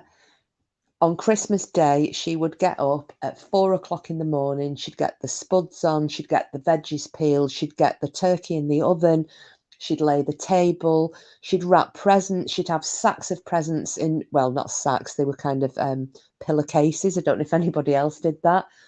Pillowcases in all the kids' bedrooms. So the first thing we did was wake up and we thought Santa had been in. She didn't delegate anything. She cooked the whole dinner herself, and then she washed every pot herself, while the rest of us, and thinking back, I was only a kid, I didn't think about it, but everybody else sat with the feet up, being lazy bastards watching the telly. But she never complained, and she just took that task on all to herself. And that's kind of what this is all about, instead of saying, you peel the potatoes, you mash the carrots, you go and lay the table, you hoover up, you make sure that all the presents are wrapped. She did everything herself. And that's the kind of person that I feel you have been in the past. You have had a real problem in letting others share a burden. Now, what burden that is, I don't know, but that's the feeling that I'm getting there with you. And I would say, I wouldn't say if that's the recent past. I say that's probably been most of your adult life past. Maybe not so much as a child, but definitely, you know, most of your adult life, you've just taken things onto yourself that you didn't really need to do. Now, as far as your present, I've got the Four of Wands, and the picture on this is they're not actually wands. I don't know why they've. Oh, bless you! Weight of the world on your shoulders. Yeah, I mean that's come out there, and you know, and it's not a bad thing in some respects, but in others it is, because you do feel like the way you describe that, the weight of the world on your shoulders, rather than I take the responsibility on. It does feel like a burden, and that's what this card is showing. The guy is burdened with the weight of his wares. Somebody else should be helping him to share the weight. Now, with your present, it's the Four of Wands. And as I said, with the Four of Wands in this particular card, it's not wands. They're actually the beams of the mead hall, and there are four of them. And you're signified by the builder of this mead hall. You finished your work, you're resting for a while between the roof supports, which are these four beams. And it's all about completion of tasks and celebrations, because the one things that the Vikings did following the completion, you know, the building and completion of the mead hall, was throw an effing big party. Everybody got shit faced. They had as many orgies as they liked. They fought, they wrestled, they feasted, they drank some more, they fought some more, they fought some more. It was all about having real pleasure in life. And this is what this particular card signifies, that this is the time where, you know, you should be taking real pleasure in life, in the good things in life. And there's a little part of this which is linked to the previous card, which is that if the celebrations, you're not feeling that they're really deserved, and I don't know why that is. You know, that you would tend to put up some obstacles as to why you can't. Like, say you've got invited out, or somebody wants to throw a party and they want you to come, and you think up an excuse not to go. There's an obstacle. Oh, I can't go because I've got to do this. And the thing you've got to do, or the thing you feel you've got to do, is taking these burdens on that aren't really yours to take, but you feel a responsibility to do so. So that's what I'm getting to that. And I'm going to pull another card out, because this doesn't feel, especially with getting the Sun card that came shooting out of the deck, which shows that everything is absolutely fantastic. And these two cards are, well, the first card, again, this is the burdened feeling that's gone on through most of your adult life. But then going into this time where there should be some celebration coming. So I'm going to, let's have another. Sorry, I'm just shuffling this list because I want to get another card out. And okay, let's have it. Let's see what we've got here. Oh, yeah, right, okay. And that's just clarified it. So, I don't know what your worries are. Obviously, don't tell me, because they're private. But you've just pulled out the Ten of Cups, or rather, I've pulled out the Ten of Cups for you. And this is about the future. And this is, on this card, it is showing a couple sitting at the head of a table. There are two people standing behind them, toasting them. And in the foreground, all you can see, because you can't see who is sitting at the table, but you can just see hands coming in from all directions, holding goblets full of wine or mead or beer or whatever you want, you know, whatever your type of choice is, and saluting the couple. Now, you know, you could look at it and think it could be a wedding banquet, it could be an anniversary banquet, it could just be a husband and wife who have decided to treat all the friends or the family out of their own pocket to a nice feast. But that's kind of the image there. And this isn't showing any form of a worry here, Sheila, because the way I interpret this card is all about happiness and success, which will link back in with the Sun card, which is all about wonderful things that happen. And it links back in with your Four of Wands, which is about celebrating the completion of something. This last card, it's all lasting contentment and being within a secure environment, no worries. You know, it doesn't mention money worries. It's just there's no, yeah, victory party. That there's something really good going to happen here, Sheila. You know, and it doesn't have to be a physical party or a physical celebration. It could just be you celebrating that something is actually going your way for a change, which is a feeling I'm getting. But this is really good. This is yeah. This is really good. I'm going to pull another card out because I want to see. So let's just have a little look. I'll put that to one side. And please, can we clarify what these good things are for Sheila? Please clarify the good things for Sheila. Let me see what's happening. Please clarify what's going on with Sheila. Okay, oh, you see, you've got there's another cups come out here. So yeah, your cup is overflowing, my love. It's definitely overflowing. So you've got the Six of Cups. Now, on this card again, sorry, before I go on, I'm content and secure. I worry for others. We have had a few family bereavements and I feel others aren't coping.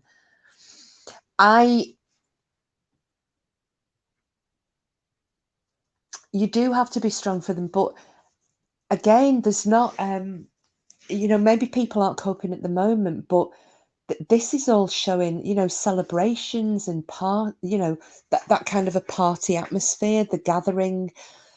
You know, I don't know if you've got anything family planned for the Christmas, but you know, a get together, especially with these people who maybe aren't coping so well. But there's nothing, there's absolutely nothing that's showing sad in this, and or for you to worry about. And this card that I've just pulled out, which is the Six of Cups, this is kind of the way I'll describe it. It's the picture you've got is, say, a husband and wife who are standing, and they've got two children who are kneeling in the foreground.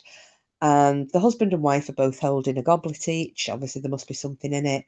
And the two kids are sitting on the floor playing with the remaining four goblets. You know, and the little boy's having a look in one to see what it is. The little girl's got a pile of three in front of her. And with this card tends to link to the past. And this is about happy memories of youth and childhood. It's about achievements and satisfaction. It can even indicate, you know, reconnecting with an old friend at some point. If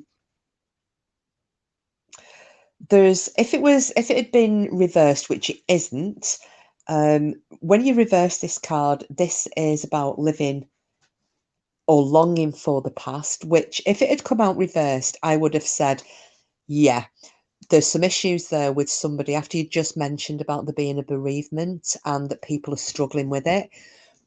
In its reversed form, this card, I would have said, yeah, somebody here is not able to let go of the past and the fact that they are going through a loss, and you know, that the dreaming of the nostalgia, but it's not. This is the right way around. And you know, yes, you can reminisce about the past, and you know, we've all done it, and probably everybody in the chat has done it at some point. You go through a bereavement, it's really, really sad. The loss is horrendous, but at some point you are able to laugh about the funny things that bereaved person did. You know, share jokes. Oh my God, do you remember when they said this? Oh God Almighty, do you remember when they, you know, That's the feeling I'm getting with these cards. It's not sad, and yeah, I do think that you, yeah, enjoy your life more, because when you're enjoying your life more, all these good things start to manifest, because this is what the universe does for us. You know, as you're positive and you're allowing these things to come into your life, which is celebration, completion, good things, happiness, the more you allow them in, the more they will manifest, and they will just keep multiplying, and things will just get better and better and better. And if the only way that, one of the ways that you could maybe do that is, just letting other people worry about you. And if they've nothing to worry about with you, and they see that you are being positive and that you are having good things happen, and some of that will rub off on other people, because how hard is it to stay miserable in a room with a happy person? I'm a yellow person. I've been told I'm as aggravating as fuck because I'm jolly all the time at work, and most people are kind of in the blue analytical and the red angry zone. And when we did these colour indicators, I was mainly yellow. And my boss went, "Yeah, you're one of those fucking aggravating bastards who is happy all the time." But it's really difficult to be around somebody who's happy all the time and stay miserable, because we'll always find a way of prodding you in the ribs and making you giggle or telling a funny story. And maybe that's going to be your role. Maybe. I don't know how you'll work it, but I hope that's helped a little bit. But there isn't anything in there for you to worry about. If you make worry, then you will worry. But if you make good things happen, and people smile, then that's all you're going to get back. I'm a firm believer in, you do get back what you dish out, and you do get back what you manifest. And if you're going to manifest happiness, then that's just going to touch everybody around you. Does that help at all?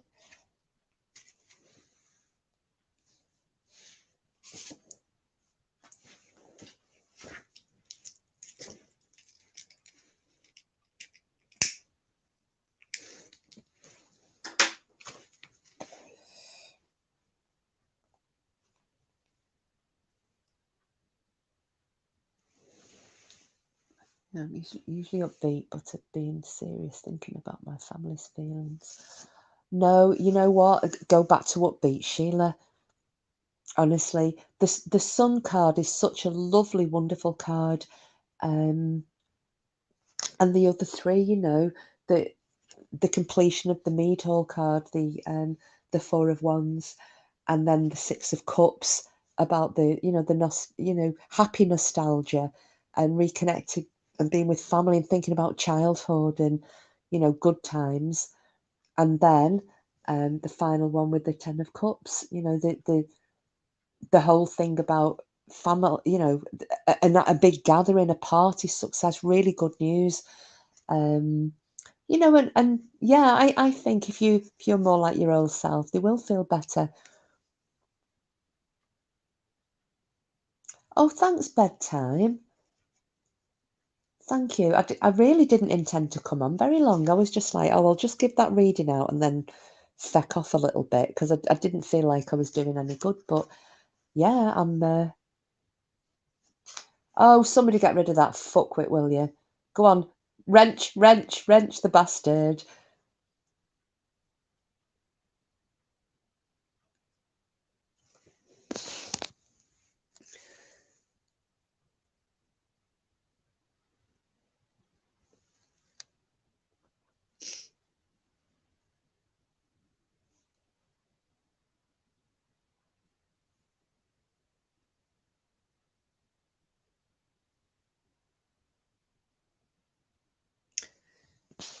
Yeah, I think bedtime's right there.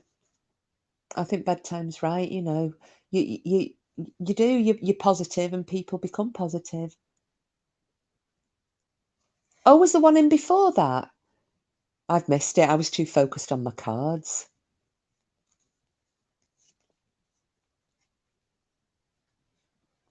Oh, I'm glad, Sheila. I'm glad. Thank you. I mean, at the end of the day, you know, and it's the same with the runes. You know, the tarot and the rune stones and whatever other medium that people may use, it's not set in stone. It's just good for you know, it's guidance, isn't it? It gives you a way to get yourselves out of your rut. You don't have to follow um any instructions that are given. You don't have to do what the reader is telling you to do. It just gives you another way out of your predicament. Because at the end of the day, we're beings of free will, aren't we? We have free will to take advice or not, and that's all that you know, that tarots can do, that runes can do, that you know, if you've got a medium, that they can do, psychics, whatever. Um, but the power is within yourselves. I'm a great believer in the power of the universe, and you know, especially with the Norse gods, we don't kneel to them. Don't kneel in front of my gods. You know, I look at them as equals, and they will offer me some guidance if I need it. But at the end of the day, the choice is going to be mine. You know, so therefore, any cock ups I make are going to be mine and mine alone. They'll try and point me in the right direction, but I don't beg them for guidance, and I don't get on my knees and you know, and pray. We stand as equals, and I try and take from them what I can, and any other pagans who may be listening will say the same thing. And it's exactly the same with your positive outlook on life. God hear me, I sound like a fucking psychologist.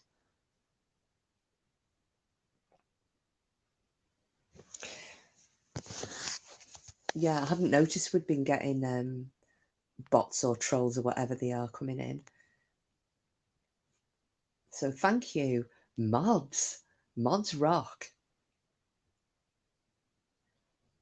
Anybody else want me to cast anything, or do you want to just chat about rubbish, or I don't know. I'm like I said, I'm happy to stay on here and chat shit, or look at cards, or talk about paranormal rubbish, or my demon, or my cards, because I still cannot believe how they turned up. That was as though somebody had walked into that room and put them on the bed.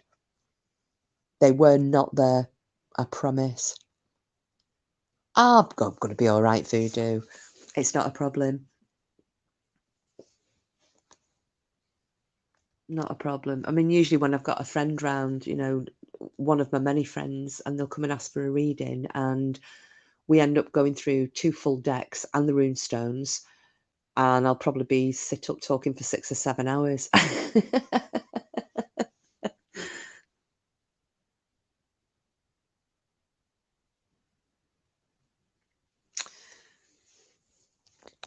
I don't. Do you think that's what it was that growled, Lady Witch? Because I don't.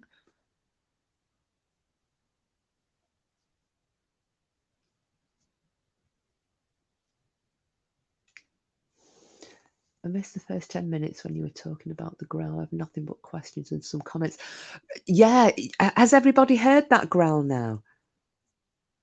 I don't think it's Fae, unless you think I've got Fae here that might protect me, or I don't know, Lady Witch, but that was some creepy ass shit. And you know, and the thing is, anybody who's heard it, if you've heard, because you've obviously heard the pitch of Cooper, so that you'd know, even if you hadn't been around, that that wasn't, you know, if you hadn't, you'd know that that wasn't Cooper. The pitch was completely different. Stella, I'm listening, but if I drop off, just want to say thank you. Oh, you're welcome, Stella. You know, and if I can help at all with whatever, just drop me a message, and we can connect somehow. And I'm happy to do you um, you know, a one-on-one reading in private. It's not a problem at all. Um, like I said, I don't charge for readings, and I'll always do them for friends for nothing, if especially if they think they might help. So that goes for everybody who doesn't think I'm shit.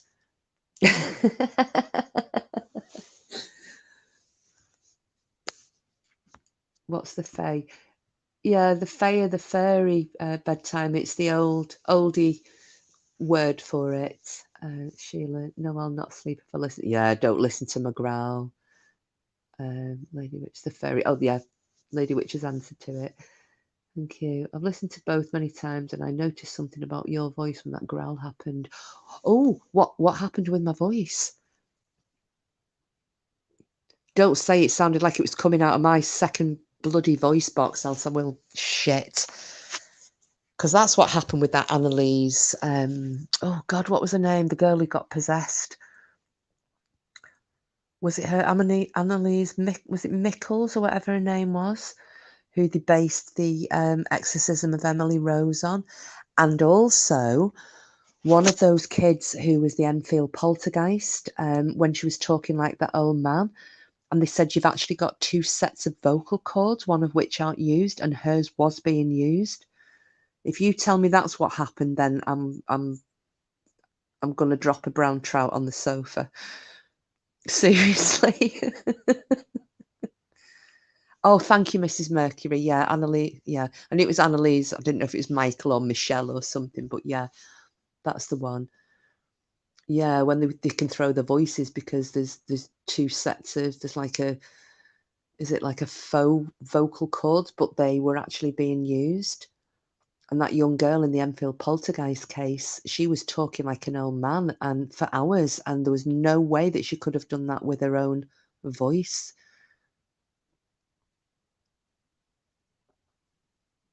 Yeah, she was a poor girl, Lady Witch. That was absolutely dreadful. Two sets of vocal cords when I snore. Apparently, I've started snoring in the last couple of weeks.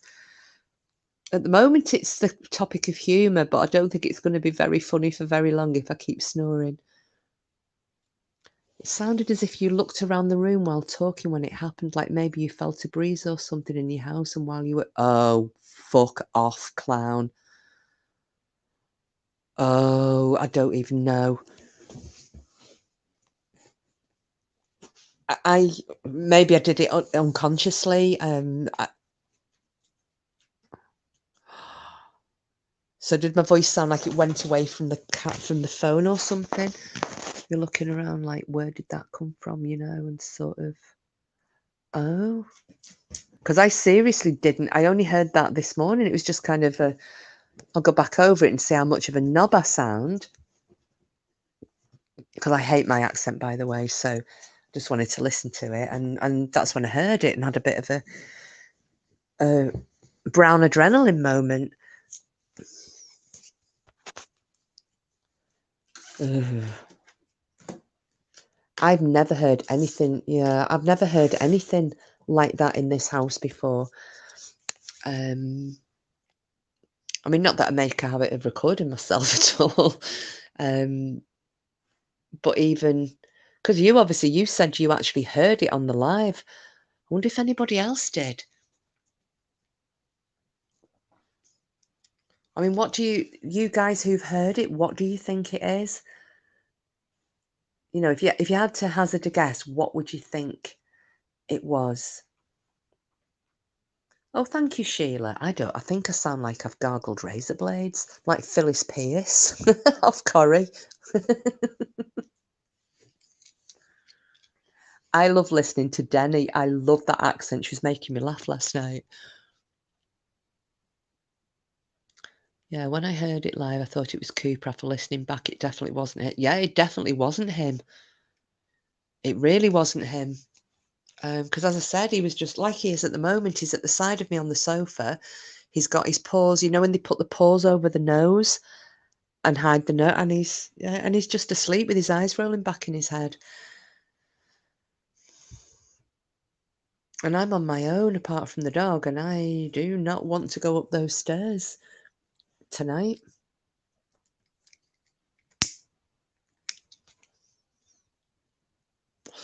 Oh my God.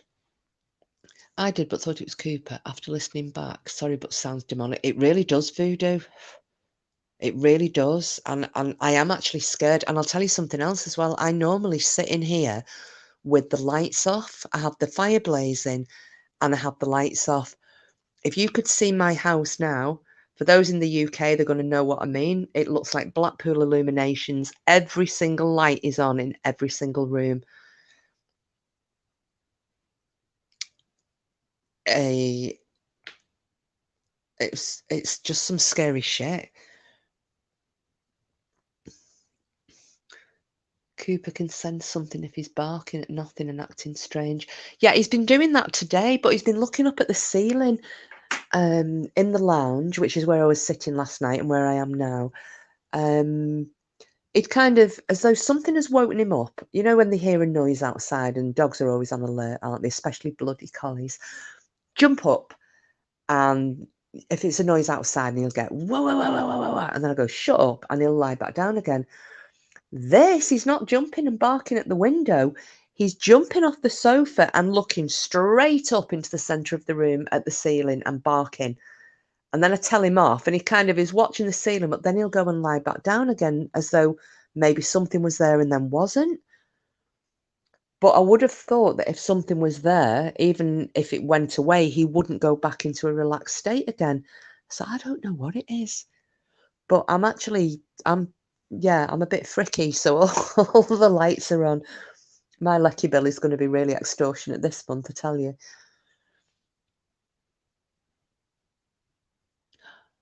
Oh, yeah, but Clown, please do. Right. I'll drop the link, and it'll actually give me a moment because I really need a pee and I don't want to take you all to the bathroom with me. So if I add bedtime,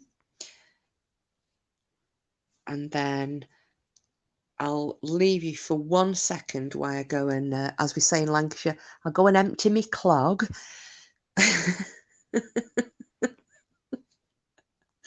Which is another word for have a piss.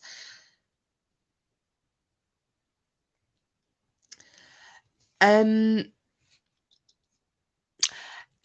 don't know, Mrs. Mercury. It depends how spooky, how easily spooked you are.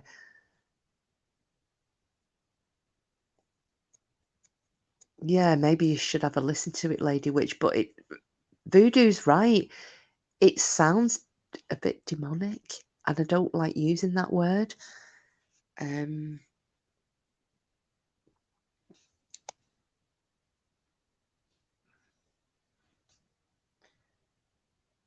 So I will give me 1 second, guys. I'll be right back. I'll add bedtime first, and then.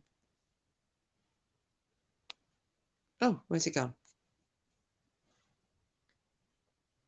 Hello? Oh, hello? Hello? Hello, have I got you? You have got me. I've got some annoying dogs in the background. I didn't want to stay up. Yeah. Go ahead and Empty hit, plug. hit the head, as we say over here.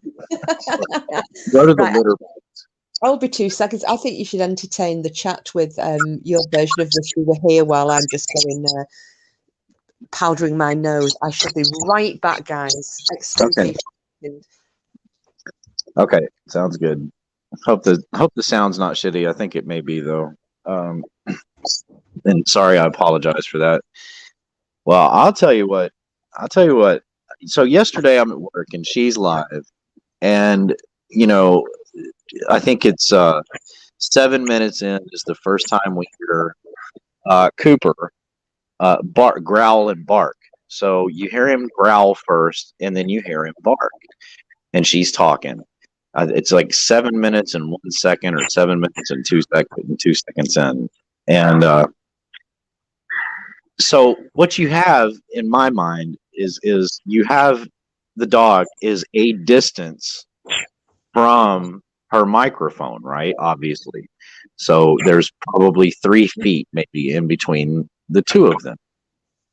And you can actually hear the, his growl and his bark, echo off of stuff. If you really, really listen and hear, and I had the benefit of earbuds being in at the time when it happened. Now, when we get to the, I think it's hour and 2 minute mark or hour, I can't remember. I posted the timestamps earlier, and that other growl happened. Obviously, I wasn't analyzing it. It did to me sound like Cooper growling, and I thought she was actually going to call him out like she did the first time, Mm-hmm. and possibly there was a second time.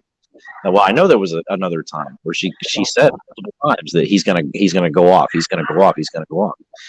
Well, when she was talking about that Dyatlov Pass and that growl came across, and she had mentioned Freda's name because Freda had made a comment in the chat, I didn't think two things about it. Another thing about it, because I was focused on what she was talking about. Obviously, I was in Natasha's channel when she was doing the Dyatlov Pass. I was extremely interested in it. Watch some documentaries and stuff like that. So obviously, I was more interested in somebody that's on that side of the world. You know what I mean? That might know something more than what was presented before. So I just thought it was Cooper growling. Well, when I got up this morning and I saw that she had posted that or made a comment about it, but posted the video about finding her cards in her runes, and I went, huh. So I went back and I listened, and I'm only listening on my phone at this point. I didn't have my earbuds with me because they're at work. I use them at work, and I thought, what in the hell? So I go back and I listen uh, on my phone, and it sounds like it's just a chair scooting across the floor, which wouldn't make any sense either because she's there alone with the animals, right? And obviously, if that had happened, she would have heard it. I don't know if you guys remember or not, but she was saying at the beginning of the stream yesterday that she couldn't hear herself. Well, you don't want to hear yourself because that would be causing an echo for everybody else listening to your live stream, right? Yeah. So I found that interesting. So I made a comment to her this morning, and I said, when I get to work, I'm gonna put my earbuds. I'm gonna go back and listen to it. I went back and listened to it, and I was like, that is definitely a growl. Like that is it is guttural. But then I'm trying to take this growl into context, right? I'm thinking, okay, here's what was being discussed. Not about the Dyatlov Pass. Forget that. For me, forget that. It was what was coming up. It was Denny's story. It was what Kiss was talking about, the paranormal, the fact that the cards had gone missing, and all right, all of that. That had not that. Hey, Kiss. Sorry, I didn't mean to take over your live stream. Anyways, where I was going with all that was that had not yet taken place. Neither had the comment that we brought up or that you brought up in that chat about why they were missing in the first place. And I found it interesting that we were talking on my live last night about the polarity of things, right? Mm-hmm. And I said to Kiss this morning when I was listening back to this growl, I said it sounds more like an annoyed growl, like almost like an not indignant kid being told, go undo what you did. Yeah. Right. I don't know, that was kind of, but anyways, back to the comparison between Cooper and the growl. I can't because I'm in StreamYard, but I will as soon as I down. Which won't be long. I don't want to take the whole thing over, but Oh, I don't mind. I found that interesting. I thought that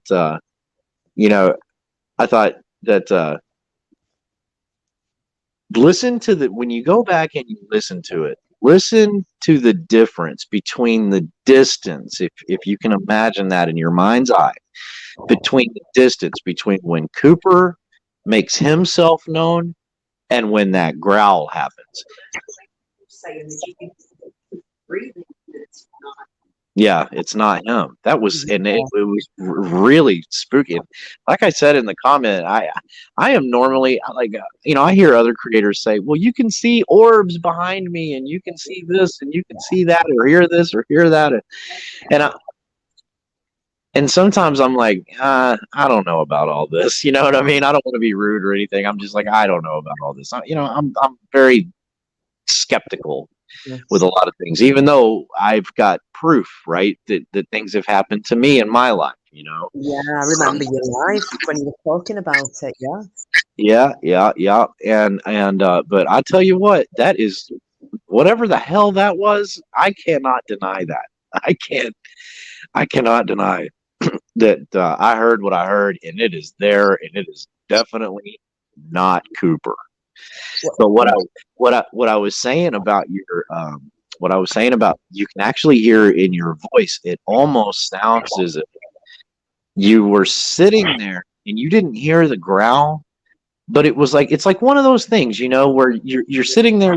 I'm imagining you're in your house by yourself, and you're talking, and then all of a sudden the hair on the back of your neck stands, and it's not breaking your concentration, but you are kind of looking around going, what the fuck was that, in your mind, because you're multitasking, you're talking, you're staying on topic. There's no audible break there. But what I was talking about, the flange effect, or the flanger effect, is yeah. that, that's kind of what made, aside from the distortion, like Jimi Hendrix had a very distinct sound, because of the flanger, where what it would basically do is, it was a mechanical device, a speaker in the bottom of the amplifier, Hmm. that would broadcast the sound, but it would spin around in a circle, so that if when you hear the sound, it sounds like you're hearing a sound as you're driving by it at a high rate of speed. Right. And I could pick that up. Like audibly, it almost seemed as if at the moment when it happened, maybe the 2 or 3, maybe 4 seconds after it happened, it seemed like you might have been turning your head to go, like, what the fuck was that? Yeah. Yeah. And that may have been, maybe I've done that consciously because I genuinely, I mean, as you know, I get easily distracted and I lose my train of thought. And if I'd have heard that, I would have, you know what I mean? I would have lost my concentration. It's like now because I can hear a little bit of feedback. I lose anything I hear. I kind of lose a bit of concentration, you know. Yeah. And the other thing with and so I know I didn't hear it there and then. And the other thing about my dog, which you may have noticed on the 2 occasions that he barked, he will never just do one bark or one growl. He escalates himself, and Yes. Yes. I have to physically tell him to stop it because if I don't nip it in the bud, as you know, anybody who's got anything to do with collies, they wind themselves up. So one bark turns into a cacophony. And so even if that had been, which I know it wasn't, if that had been him, it would not have been a growl. It would have been a growl, and it would have carried on. I'd have had to apologise to everybody again. So, you know, my dog, I know what his behaviour is. But what Witches just said, that she could hear him breathing in the background, and that wasn't him. That's really freaked me out. Well, I just wanted to come up and say that, yes, that, like, that was definitely not Cooper, and you're 100% right. That's what I heard in just going, because I haven't gone back to listen to the entire live again. I mean, I was there for the entire live. I think Yeah. there were 3 instances of Cooper.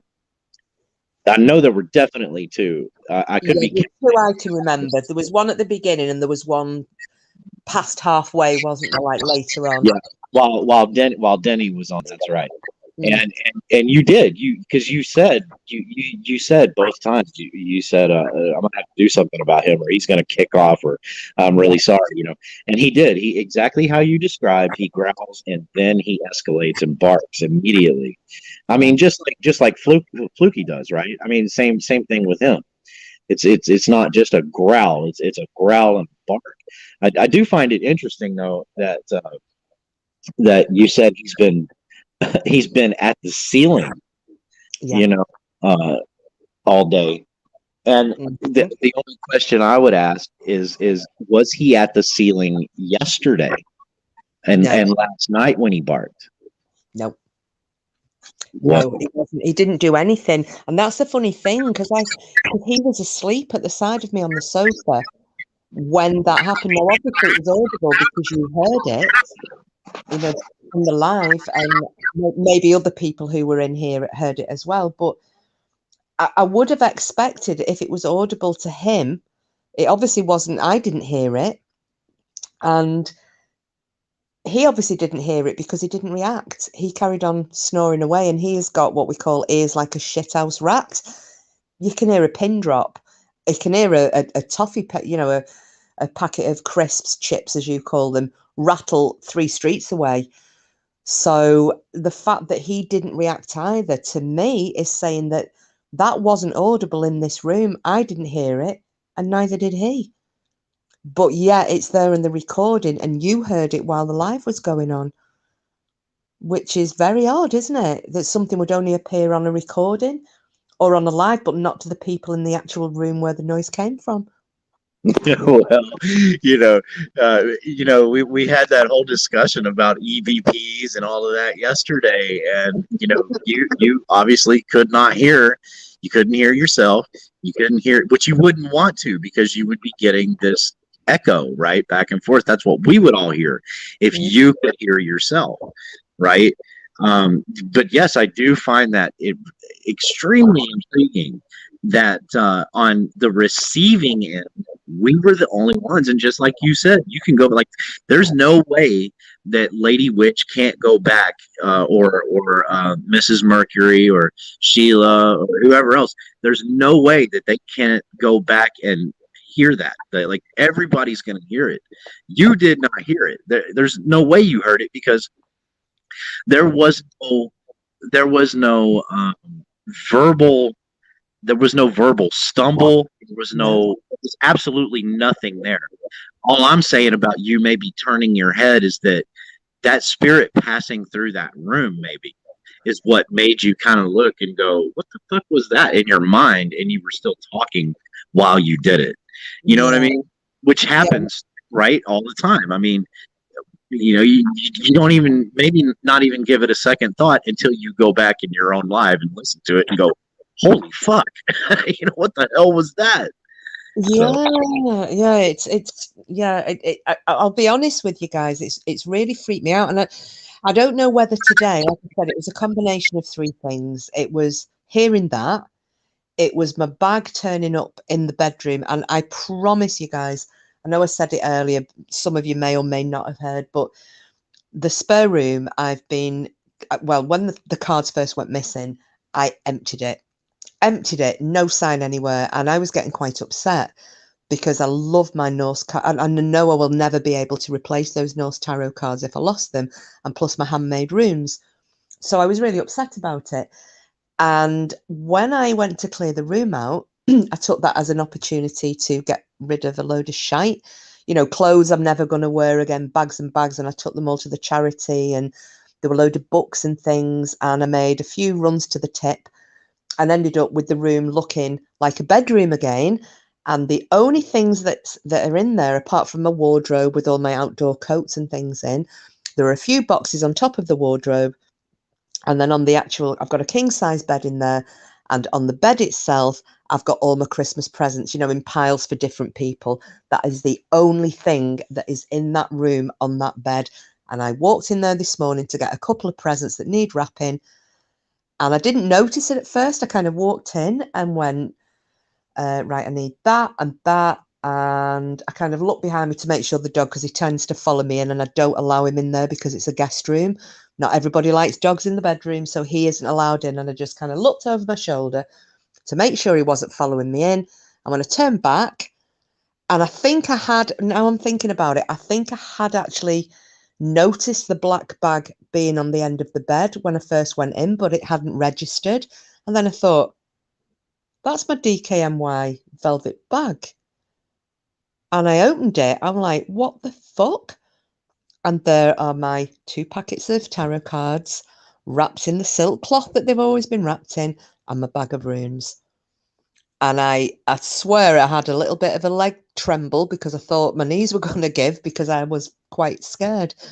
So I've had the growl thing, I've had that, and then obviously being quite feeling anxious because I was thinking there's a message here that I need to do a reading on and just throw it out there and get it out of the way. So yeah, it's been a bit of an odd day. So you heard the growl before you found the cards in the room, right? And do you know what? I can't remember now. I really can't remember. I'd have to. Do you know what? I don't. I really don't know. I don't know if I heard the growl first or if I had. Oh, look at Lady Witch! Don't be scared. Stop that shit right now. I am scared though because like I said, it's not a nice growl. I know you said that they can come across in different ways, but I don't know. I kind of was with Lady Witch. My first thought was like demonic. It doesn't sound friendly. I can't see the chat, so I don't know what's being said, but I don't know. Just my feeling is taking in the entirety of everything that happened and was said yesterday and last night, right? Like both in your live stream and mine, and the stories that go behind them, right? Yeah. It was like I don't know. I'm just trying to take a. It was just interesting to me that Voodoo said what she said. Now that comment came that she said much later, right in the stream. But I'm pretty sure you had already mentioned about the cards being missing, you Yeah. know? And Mm. I don't know if what we're hearing is necessarily listen, I leave this to you guys. You know what I mean? I'm just an observer here in the non supernatural plane that has somewhat of a sense of humor. Because that sounded to me like an annoyed teenager that was like, okay, fine, I'll go put them back. You know, Yeah. I don't. I mean, I could be wrong. I very well could be wrong. Listen, you guys got way more experience in this shit than I do. Because I choose not to see. I choose to ignore them because I'm too chicken shit to open my mind up to that kind of to that stuff. I'm telling you, I've already had my experiences, and I'm like, no, you're not gonna fucking terrify me out of a good night of sleep. So fuck you. You know, I mean, it's given I'm us a that topic petty. to talk I'm that about, petty. hasn't it? If nothing else. But Mrs. Mercury, I've lived in this house for 3 years. I've lived in this village a long time, but this particular cottage, I've lived in it for 3 years. Um, and Lady Witcher said, if it means to harm you, it wouldn't have warned you it was there. But well, yeah, no, you know what? I'm going to go with that. I'm not going to start dissecting that one. It's I mean, it didn't help that when I told my friend at lunchtime today, she's kind of a bit like you, Clown, where she doesn't not believe, but she's not but she won't go and have a tarot's read, and she would never dream of going to see a medium. Her dad died earlier this year, and she would never dream to go and try and connect with him. She's not that type of a person. And I was saying, it's really freaky, and it's scared me. And I heard this noise, and then my tarot cards have reappeared. You know how long they've been missing for. And she said, "Hey, do you remember what happened last year in the summer?" And I went, "What are you on about?" I meant to mention this before as well, actually. And she said, "When you went from the top of the stairs to the bottom." And we were all outside in the back, all the backs here, because the very old cottages, the back gardens are kind of all reconnected. So we hang over each other's garden, the low fences, and we chat, and we're in and out of each other's gardens having Prosecco and wine and gin and what have you in the summer. And last summer, I came in to pick something up for her. It was some buntings for her to put in a garden. And she was standing out the back chatting to another neighbour. And I was coming down the stairs here. And yes, I can be clumsy, but I literally launched off the steps, off the stairs, and they heard me through, there's an air vent in my wall, and they heard me through the air vent. I was thinking I was going to be lying unconscious on the floor. I literally took off through the air, halfway down the stairs. I hit the wall that's at the bottom, and I had a big storm lantern, big thick glass storm lantern with an old, that type of a ship's rope attached to it that you hang it from. I landed on it. It shattered. There were shards of glass sticking in my clothing. How none went into my skin, I don't to this day know. And I still cannot tell you how I fell down those stairs because I don't remember tripping. There was nothing on there. The dog was outside, so I didn't fall over him. And she went, I reckon, this is today, I reckon that demon that growled at you last night shoved you down the stairs. So thank you, Maria, because that's been in my head all day as well. I got shoved. It tried to kill me. Now it's growling at me. I mean, very well could be, and I wonder, okay, so right, a very ungrateful and selfish demon who's being restrained by something would definitely not like to be told. I don't know, maybe I'm just talking shite here, but would definitely not like to be told, like, hey, getting the finger shook at him, knock that shit off. Okay, I'll go undo it. I don't know. I mean, I can only go on what I hear, right? I mean, I have no window into the underworld or no the supernatural or understand any of that, but it just seems to me that they, if it does exist, and I know it did happen. I fucking heard it happen. Yeah. I've gone back and listened to it happen over and over and over, and I've heard Cooper's Cooper's voice in the same live. It's not been interrupted. It's not been altered in any way. Both the growl or Cooper or you. There's no cut in the audio. It didn't have. You know what I mean? It did happen. I can't see I can't see the chat. So yeah, exactly. It's just like being annoying because it can. Yeah, and the funny thing is, though, it's when I moved into this cottage, and I know that they're old, and if you move into any old buildings in this country or anywhere really, you know that anything over 100 years old, the likelihood is at least one person will have died in it, because it's just the way, people were born in the houses, they died in the houses, they very rarely went into hospitals. So you move into a property like this, and that there's going to be at least one person since it was built who's popped the clogs in this house. And it didn't bother me because there wasn't, and I'll be perfectly honest, there wasn't any form of negative vibe when I came in, which there was in the old farm I lived at. And I know I mentioned that on BAM's Live. That did have a not nice feel to it in certain parts of the farmhouse, especially the bit where my friend got her nose bursted and there was nothing that she walked. I saw that happen. I saw a head fly back. I saw her turn around and nose had been bursted. She said something had hit her in the face.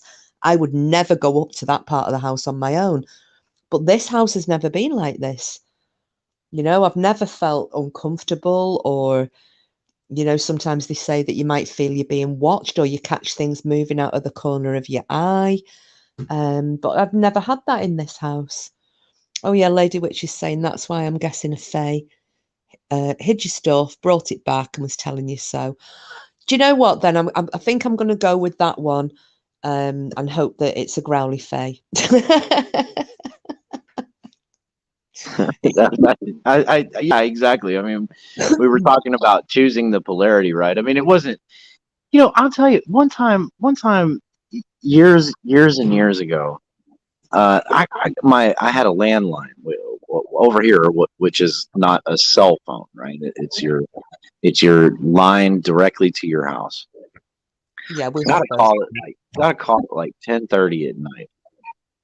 And this was way before I had ever done, anything shitty to anyone on the internet or, in life, whatever.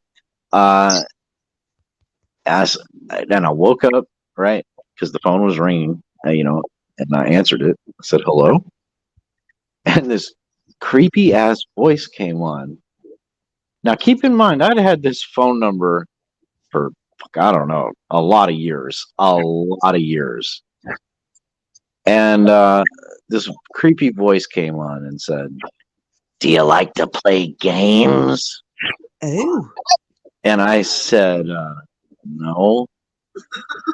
And they said, "Well, I got a game for you." And then they hung up. Now, I get it. Prank calls happen and, that kind of stuff. Yeah, yeah. And, but at the end of the day, some other life events that happened,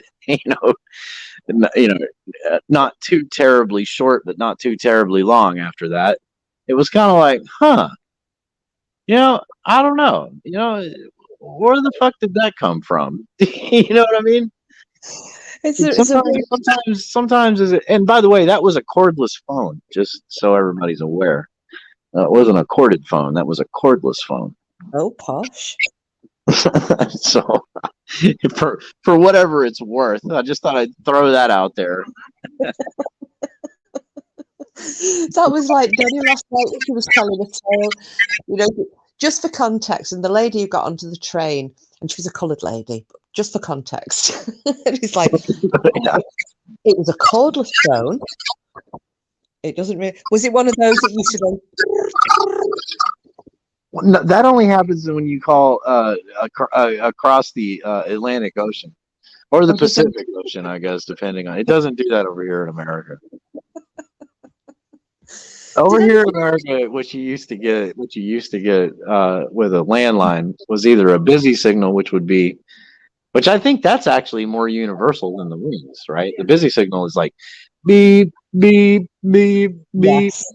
And then, or if it's not busy, or didn't go straight to an answering machine or voicemail at the time, it just goes ring, then a pause, ring, then a pause. But yeah, if you were calling internationally, it's funny because when I try to call BAM, it does the same thing on WhatsApp. It does the old style, like this is what you described. Yeah, it does that when I've tried to contact me. I've got, I think I mentioned last night, I've got relatives in Kansas, or rather, as I say, Kansas, and I've got friends. They just make me laugh. I get messages going, "Happy Christmas from Kansas," and I think they do it just for the comedy value, I think. And then I've got a friend in New York and another friend who's over in California. So the same thing if we try and ring on WhatsApp, or if I've done like normal phone call on my mobile phone, my cell phone. Yeah, they've got different rings when you phone international. So when I've done it occasionally by accident, like, fuck, I don't want to get charged 20 quid just for a bloody pocket dial. Hang up. So luckily you can usually hear that ring and realise where you're calling. I don't know. God. Gotcha. Did anybody notice when I'd only realised Green Eyes wasn't here? Did I miss her saying goodbye earlier? Because I wasn't really watching the chat. If she did, I missed it. I know she was here earlier. I spent about close to 2 hours driving home from work, so I can only look down every once in a while. Yeah, it's. Oh well, if I don't know if she's still listening. If you are listening, I'm sorry. I haven't seen you. I know she was here listening for for that reading that I did that Stella said applied to her. I'm going to really need to start practicing a bit more, I think, with my readings. I was getting a little bit because you kind of pardon? Yeah, I'm here. Sorry. Oh, sorry. I thought you'd said something then. Oh, don't say if I play this back, there's another fucking growl. No, I know my audio is shit, and because I can hear it. I'm on my phone. I'm not set up. I was muting myself. That's what was going on. Ah, right. I thought somebody had said something. So, yeah. Hang on. Sorry, Stella was listening in bed. She may have dropped asleep. Yeah. She said that she was going to listen in, but I tell you what, yesterday's live got quite a lot of views. I was quite surprised. maybe not at the time it was on, but when I went to go and check the comments earlier, there were like 200 and something views on it. So I was quite, thank you everybody who's watched, probably just to see if we were slagging people off, but you know, it is what it is. I don't think we did. I think Denny and I might have done. No, that didn't happen. And there's a lot of people that not, in my opinion, they're not giving everybody chances or due diligence or whatever. They're not listening. I mean, I've said way more controversial shit. Yeah, the thing is, do you know what I was hoping that people would, when I saw that it was now maybe people from other channels were having a listen in just to see if any of us started to stir the pot, which we didn't. But I thought, you know, maybe some of these people who've been like I was when I very first started joining in on Bam's lives, I had come over to listen with not an opinion already formed, but I had heard things that made me be a bit reticent initially about going, hiya, I'm new, can I join your chat? Just because of what I'd heard. And I thought, I really hope that some people who have been teetering on the brink of, are these nice people or are they not, have listened to the chat and then thought, actually, no, you know what? These are normal people. They're not attacking anybody. They're just having a laugh. They're being friendly, you know, and yeah, come on in and join in the fun just because we all know each other. So I'm hoping that, you know, a few of the people that were watching at least have realised that we don't all have horns and forked tails and cloven hooves. Well, and not only that, but at the end of the day, regardless of how much the person that brought us all together likes to claim she's got cloven hooves, she really doesn't. She's a big old softy. She Uh, is. and we are as a whole, we are reasonable people, and I mean, I don't know, you know. I've said it on my lives too that look, you're welcome to come in here, and you said it yesterday best. I think you're welcome to come in until you're not welcome anymore, and that's Yeah. the truth on any channel. But any of these people, I saw Barbara Eddy in a place where today where I'd never thought that I would have seen Barbara Eddy, but it's YouTube, it's the internet, and I said hello to her, and she said hello back. And that was that. I did express to her, I hope she's okay. I hope she's doing okay. But out of what's fucked up is, and I'm sorry for cursing on their channel. Oh no, curse You know, away, fuck it. what's screwed up in my opinion, we hear this argument over and over and over again, right? Is that subs are afraid, right? Subscribers are afraid to say anything beyond, well, I'll publicly acknowledge you, but I won't say anything beyond that. That's fucking ridiculous. In my opinion, that doesn't make the subs or the silent viewers who like to flag or whatever else, that doesn't make the subs the terrorists or the problem. That makes the fucking creator the problem. Whatever creator they're trying to, you know what I mean, like appease or not shield themselves from. That it makes them the terrorists, in my opinion. But whatever. Absolutely. I don't. I don't know. No, Just, I agree with you. And I think that term's being thrown around rather too willy-nilly, and with not a lot of consideration at the moment. And I am what I like about Bam's channel, obviously I've only been going 2 days, and your channel is that we always say hello to everybody who comes in. Do you know what, Lady Witch, you psychic bitch? She's just said exactly what I was just about to say. But I saw someone who was so thrilled that they were welcomed in Bam's chat, but changed their mind and now feel better welcomed elsewhere. All right, that wasn't what I was about to say. It's just that I went into a chat about a week ago, maybe. It's nothing connected with any of the channels that we all go to. It was it's this Norwegian guy who has a podcast, and he talks about all things and prepping and this, that, and the other. Got quite a lot of followers, a lot of subs. I went in, he had a live stream. It was the first one I'd caught, and I went, "Hi, everybody, new sub here." Not a single person acknowledged me, not one. And I just thought, that's the difference. You go on a lot of these channels, nobody says hi, nobody welcomes you, nobody introduces. We don't do that. I think, in fact, we're one of the few, I've got to say it, communities of people, groups of people, families of people who always make everybody welcome. Anybody going in Bam's chat, anybody coming in here, anybody coming in yours, they always get a hello, they always get greeted, you know, and I know we miss the chat sometimes. Obviously, I have tonight because I've been looking at tarot cards. But, you know, we always make a point of trying to go back, and you'll try and read the comments or comment on them, or, you know, I'm sorry that I've missed people tonight, but I obviously was looking at other things. But I find that I don't like that, going into channels and nobody takes you on, not even one of the other subs. I'm not just talking about moderators, I'm talking about just anybody in chat. And it doesn't have to be that busy a chat or that fast moving.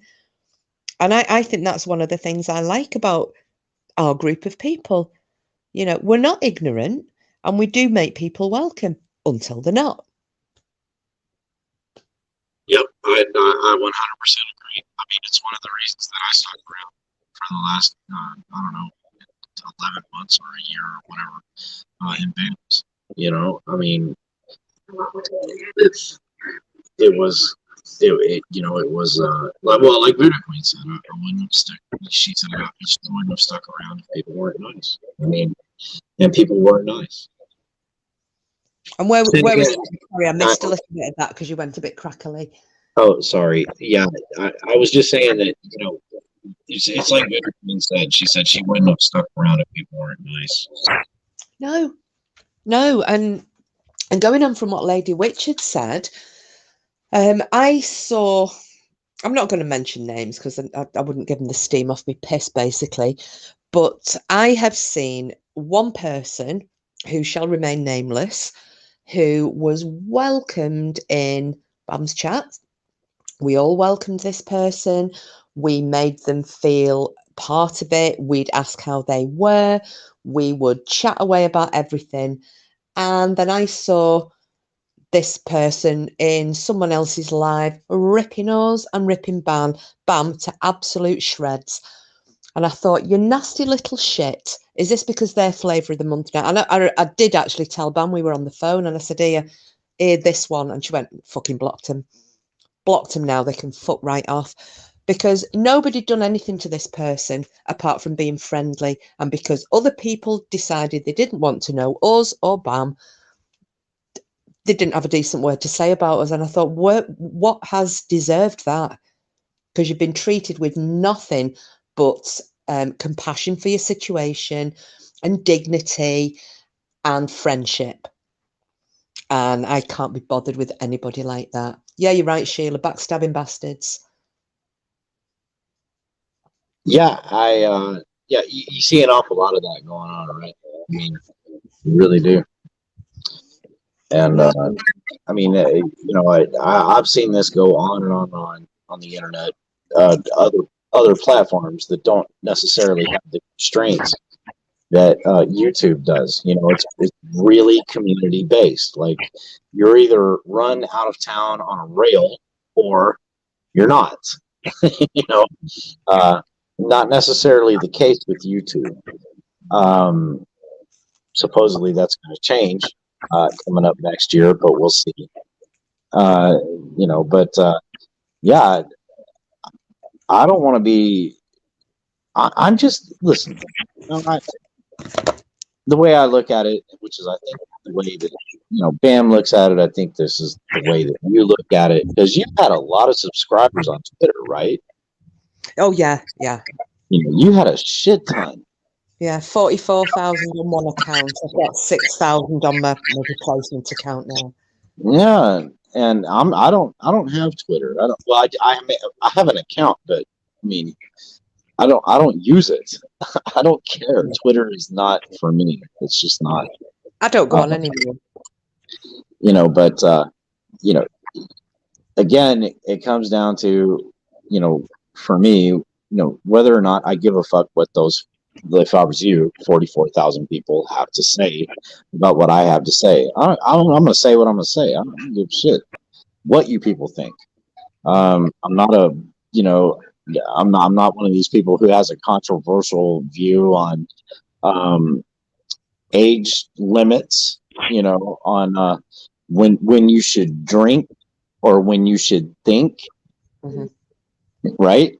Mm-hmm. And I'm very with the law on that, and I don't mean the law in the fucking Philippines. I mean the law in the United States. You know what I'm getting at? You know. Yeah. So in other words, for me on the internet, I don't have anything to lose because I don't have anything that I want to give to the internet. Yeah. Other than a few words here and there, and I do see how I guess some of the things I say may be a bit hypocritical on other subjects because I do consider, this, if you want to call it the community. I do value all the people that are in the chat, and I do value all the people that have been in other chats, right? The channel we're talking about, and our channels respectively, right? I do value that because I have been here before, in the past with other people, and I understand that sometimes other people need to just take their leave and leave it at that, and where I guess what I'm I guess really what I'm saying and talking about is acceptance. It either is or it isn't. It either will be or it won't be. But my position is always going to remain my position. My support's always going to lie where my support is. Yeah. I'm not a flip flopper. You're not a flip flopper. But, people in the chat, they're not flip floppers. It's the people that have created this division, and they are the flip floppers. Right? Yeah, yeah. She brings up a good point. If I never told you my stance, you never knew where I stood. You think you know, but you really don't know. And I don't mean you guys. I'm talking about other people. Yeah. And do you not think as well, though, I think it shows a distinct lack of shame because I could not, with no provocation or reason whatsoever, go from your channel to somebody else's channel and start slagging you off as every manner of bastard under the sun. He's evil, he's this, that, and the other, just to keep in with people. I'm going to see you around chats somewhere else. I would not, as I am, have the face to do that. I would be mortified. Not that I would ever do that, but do you know what I mean? Some of these people, for no reason, have just gone other places, calling us all because they want to fit in, because they're sad, and haven't got the shame they were born with. I just think, where's your morals? Well, not only that, but to just go, well, guilt by association, right? Mm. And then turn around and say that, well, obviously this person should be written off too. This person should be written off too. Do you know, though, I don't even think a lot of it was just guilt by association. I think it was, I mean, I'm not saying it's not, it's just my opinion, obviously. But just observing when it was before this latest all kicked off. It was, I don't need to go into it. We all know what happened. But that initial knee-jerk reaction was, as I said, it were these people who didn't really fit in anywhere. And I know that Bam's mentioned this before, about people who don't really have a niche that they fit into. The people that at school would never get picked for the teams, when you came to choosing your sides for football or netball or volleyball or what have you, they were always the people last that nobody really wanted on the team because they weren't really part of any group. And it's exactly the same on here. And I think, yeah, you're not fully aware of all the facts. You're listening to a particular story by whoever you think is flavour of the month, and you're just running with it. You know, if you have hold of all the facts and you then agree with said other channels, fine. But going in there within 30 minutes of hearing a particular narrative and then basing your opinion on somebody who's made you very welcome and all the people following that person who've made you very welcome, you cannot come to that conclusion if you're in your right mind within a 30-minute period and blacken everybody. So I don't think it was, for some people, it was a guilty by association. I think it was just people being wankers. I don't disagree with that at all. Sorry, I've just noticed, Sheila, your comments, sorry for swearing, but they know who they are. Say what you like. F Jeff and tell them to shove it up their arse. I really have got no problem with swearing whatsoever, as you can tell. It's the same as bedtime when he apologised. I'm sorry for cursing on your channel. Fuck that, dude. Say what you like. If we get hit, we get hit. I don't mind.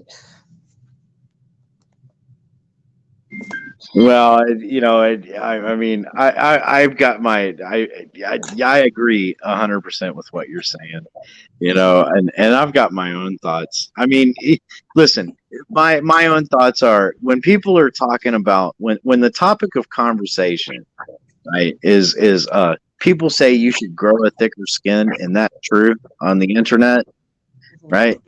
Well, I'll tell you right now, you better grow some thick ass fucking skin. And you shouldn't, in 2021, you shouldn't be still needing to tell people that they need to grow a thicker skin. You either grow a thicker skin, you should be able to go back to the, I don't know, Yahoo, AOL days, age, sex, location, question mark, and grow a thicker fucking skin. Or get the fuck off the internet. But that's not the world we live in. And I get that's not the internet we participate in. I get that. But at the end of the day, my issue is when I go, let's say I get recommended a channel that I've never been to before, right, on YouTube. And they don't have subscribers only mode on. Right. And the first thing I'm told as a veteran of not YouTube, but the internet, right? I mean, the internet knows I've been on the internet for a long time. The internet knows that I've had multiple accounts banned on multiple platforms. The internet knows all of this. And then YouTube tells me, be sure you abide by our community. Well, first they tell me to guard my privacy. Then they tell me to abide by our community guidelines. Well, my issue is with the first command, right? Yeah. Guard my privacy. So I'll leave it at that. Mm-hmm.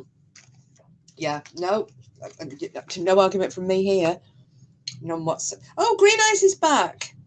Sorry, I've just happened to look down.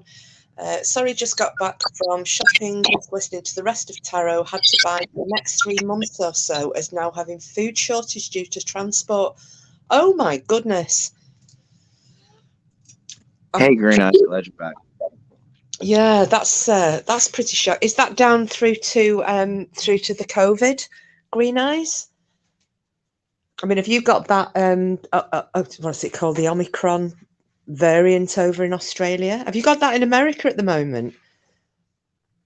Yes, we do. I think like 3 or 4 days after it came out that it was in South Africa, it was detected here, and it was detected in Texas as well. I don't mean that Texas was the first one. I think it was detected in New York or something, but yeah, it's here. Yeah, I think the other day, I've not watched the news today because I've been doing other things, obviously, but one of my friends called me up this afternoon and she said, I know that the other day, I think we'd had one fatality that they were attributing to this Omicron variant. And my friend said, as of today, there's like 160 something deaths being attributed to it, and 70 odd thousand new cases. So, whatever. I've got my own opinions, but I can see lockdowns happening all over the flipping place now. And I know Australia, they're so strict with them over there, aren't they? Kiss, would you mind if I try to rearrange my audio and my setup? So, meaning I'll step down for a minute. I have to go scratch in the litter box for a second, but and also I think that Voodoo thinks that. Well, anyway, let me just step down and reconfigure. And No, no, I'm not allowed. no, I said no, no problem. Yeah, give me a few minutes and I'll come back up. You might have to put it back in the chat unless somebody else wants to come up. I don't want to. Like Denny said yesterday. I don't want to hog everybody's time. If you want to move No on, problem. with It's that. great having you up here. I'll see you shortly. If you need it again, I'll drop it again. Okay. Okay. All right. Cheers, I'll be right back. No worries. Good as always, having the old clown up on panel. So let me see if I missed anything. So if we got in, so we've got Lady Witch, Voodoo, Sheila, and Green Eyes.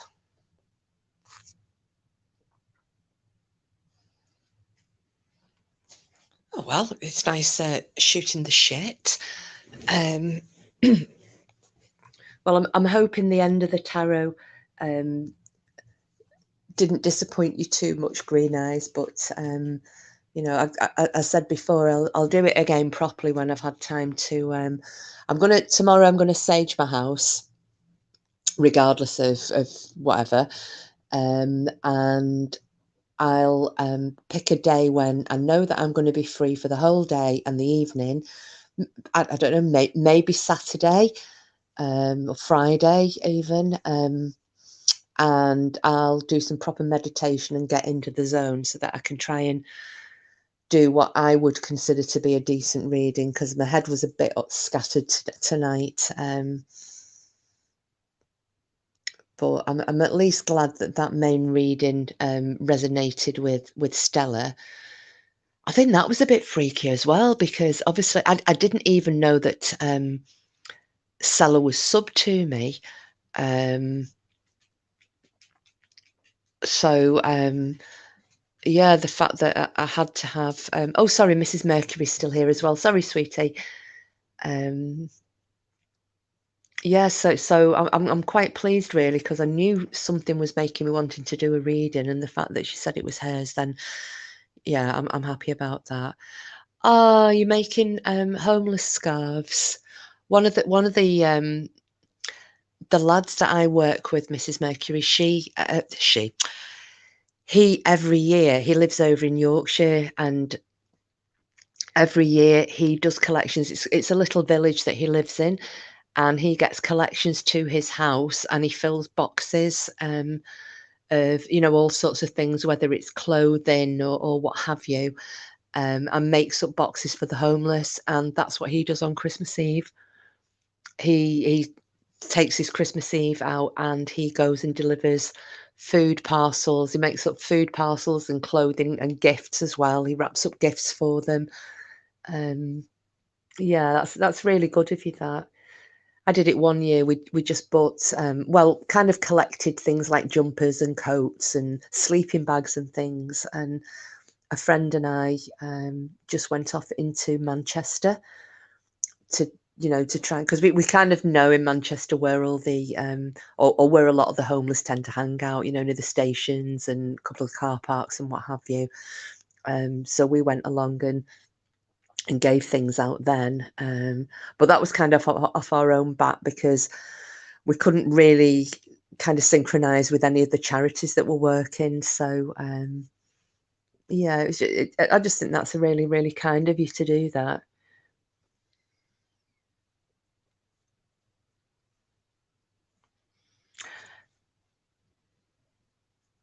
Yeah, it's a worthwhile thing to do, but it's very sad.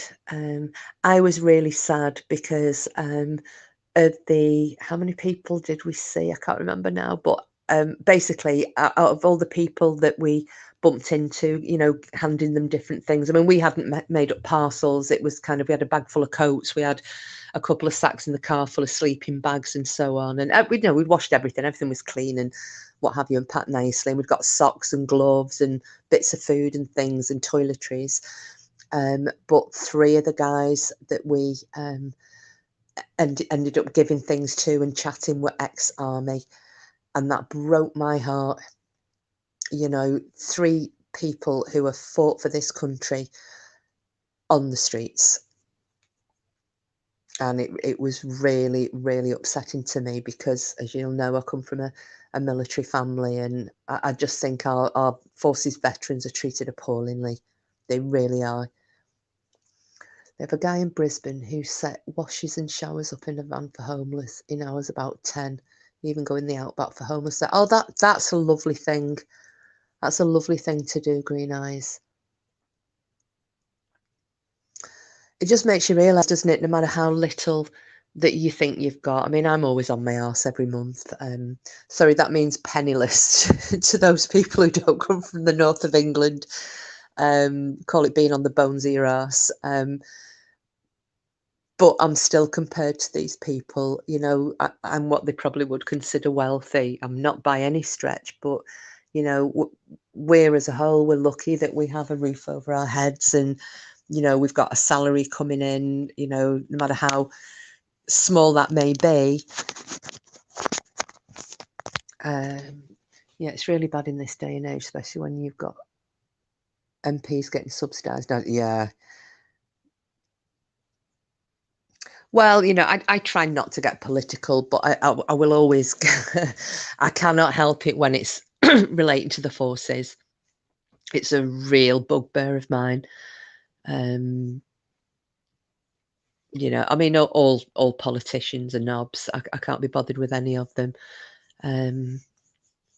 But yeah, I just think, especially as that forces covenant was allegedly put in place, and I've yet to see it working.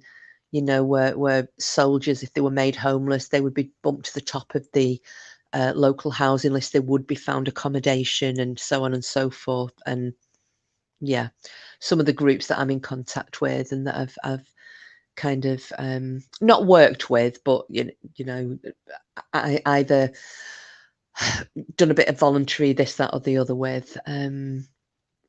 Yeah, we don't know of anybody that this forces covenant has helped.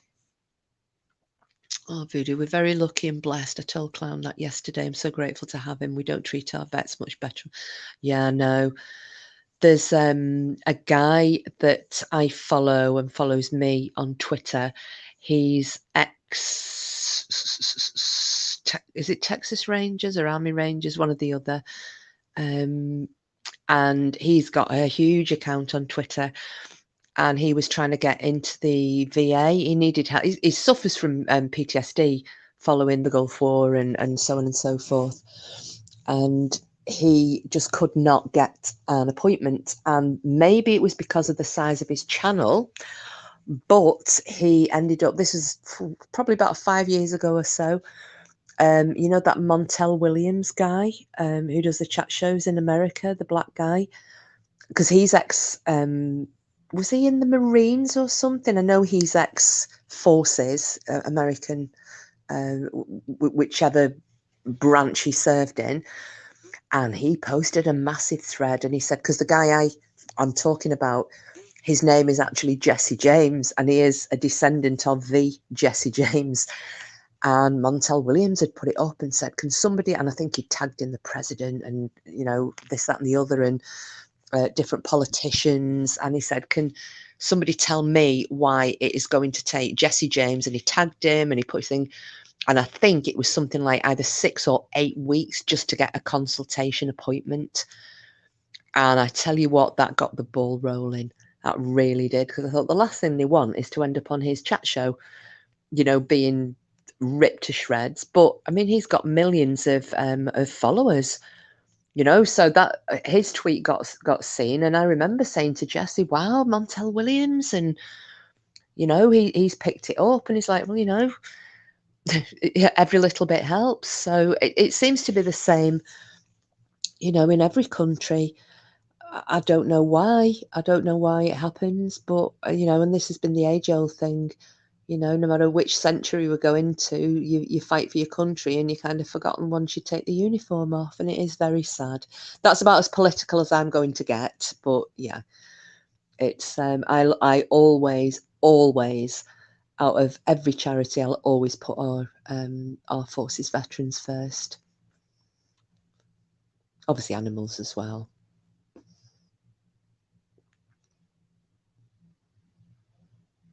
But I think I'm quite heartless in a way, because I don't hate children, but if there are 2 adverts that will come on the telly, and one will be say an advert for kids, and the other will be an advert for donkeys, it's the donkey one that'll get my money. That's really bad, but yeah. And then it'd be the forces ones. So putting billions into military planes, but no help for you. Yeah, you're right. You're right, and it's sad. It's tragic.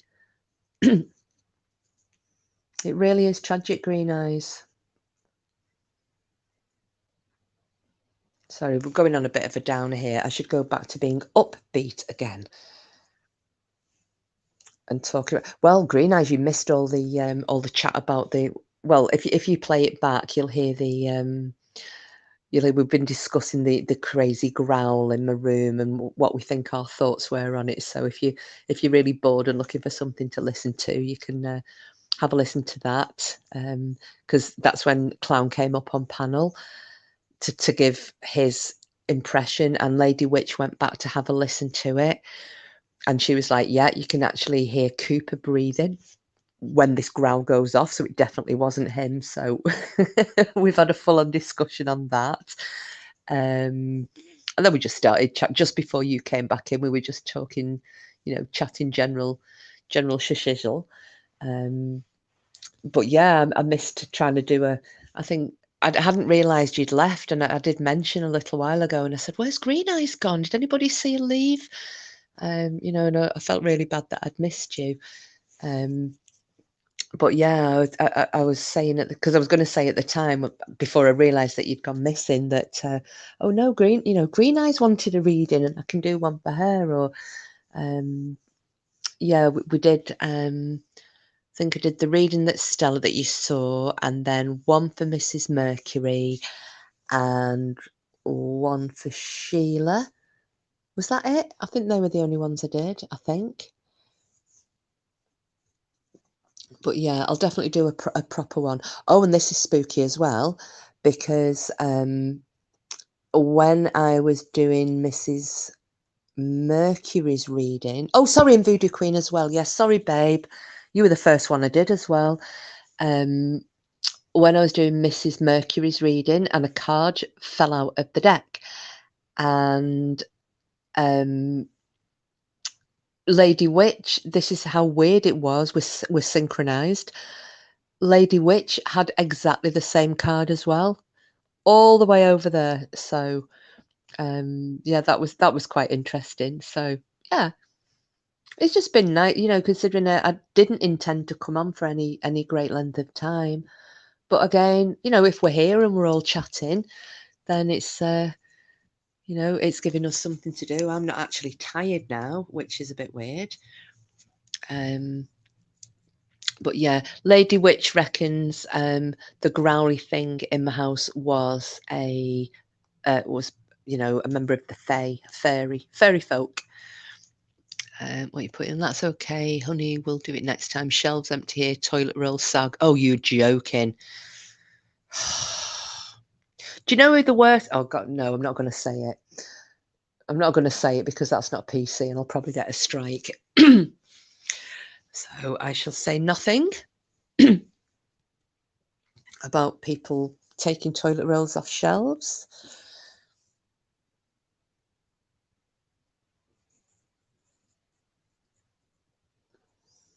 Is that your face, Green Eyes, on the two hands? I know what you mean. Yeah, I thought you probably would do because you is originally from Oldham, innit? Oh no.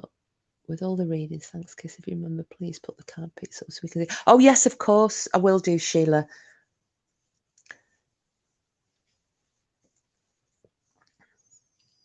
Tutorial on the runes. Yeah, although well, the funny thing is with oh, thanks, Green Eyes. I wasn't sure because I thought, is it one of those where you can make your own photograph, or was it a standard one? Because your avatar's quite tiny on my television, which is like all the. Oh, sorry, bedtime. Oh God, I'm a dozy bitch. I'm not even watching my phone. Let's put him up. Here comes bedtime back again. Hello and welcome back. Oh, can you hear us?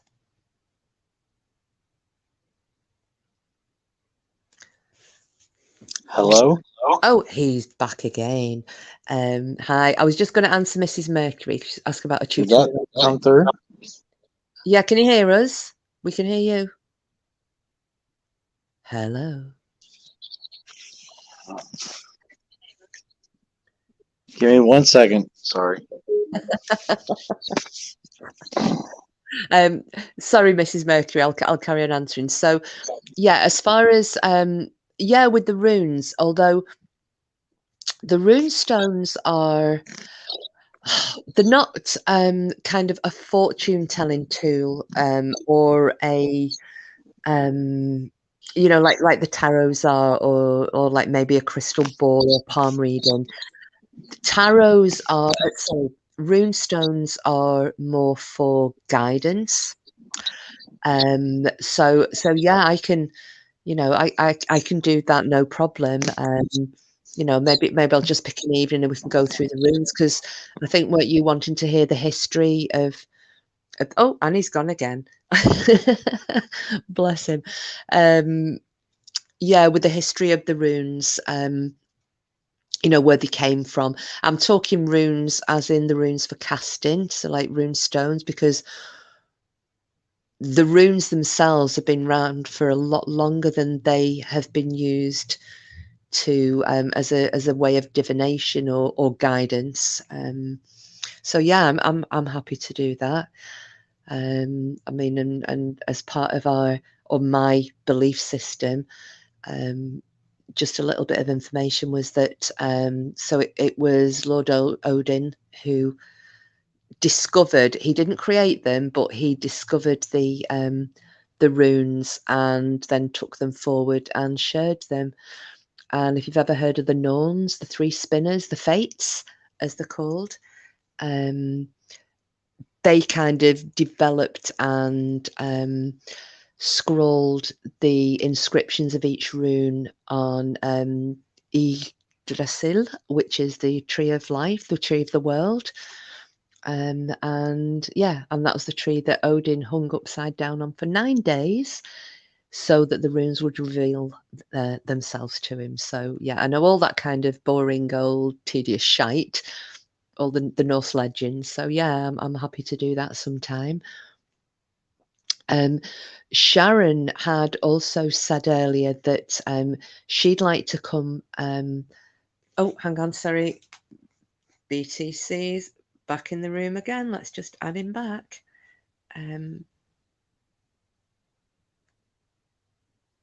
Oh, can you hear us now? Hello? Hello. Oh, he's got us back. Sorry, I'm just finishing explaining something to Mrs. Mercury.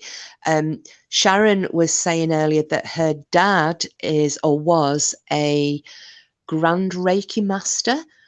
So she said she'd like to actually come on a live sometime and tell us all about his work and what he did, which I think would be really interesting. So we can do that sometime, because I don't know a great deal. I'm fascinated, but I don't know a lot about Reiki.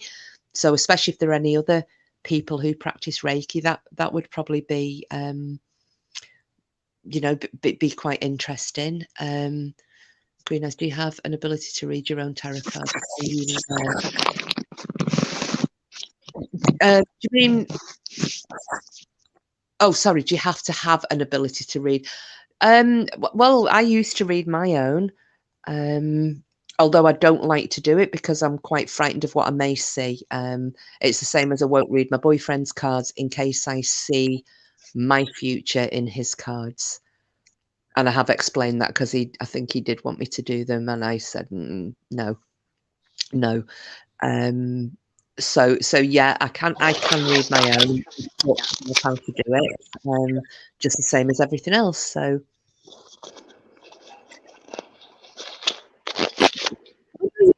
you can learn it, Green Eyes. It's just that's just my I know lots of people who do read their own cards. I just won't for myself. Done up to level 2 Reiki many years ago. Oh yeah, so you'll find that quite interesting then, Mrs. Mercury. Yeah, and as Witch has said, you have to be mindful to see what they're saying and not what you want to see. That's it. And that's why I don't read mine. I could maybe want to see a particular thing, or like I said, I could see something quite negative that really I should just leave up to the fates to reveal to me rather than the tarot cards. Anyway, sorry, welcome back, Clown. I'm hearing a lot of feedback. I'm hearing a lot of repetitive, yeah, and I'm hearing myself now. Oh, is it not work? Because I've got no other things open here. Hang on. Let me go back. My goodness, bedtime clown on and off my live stream like a bride's knickers.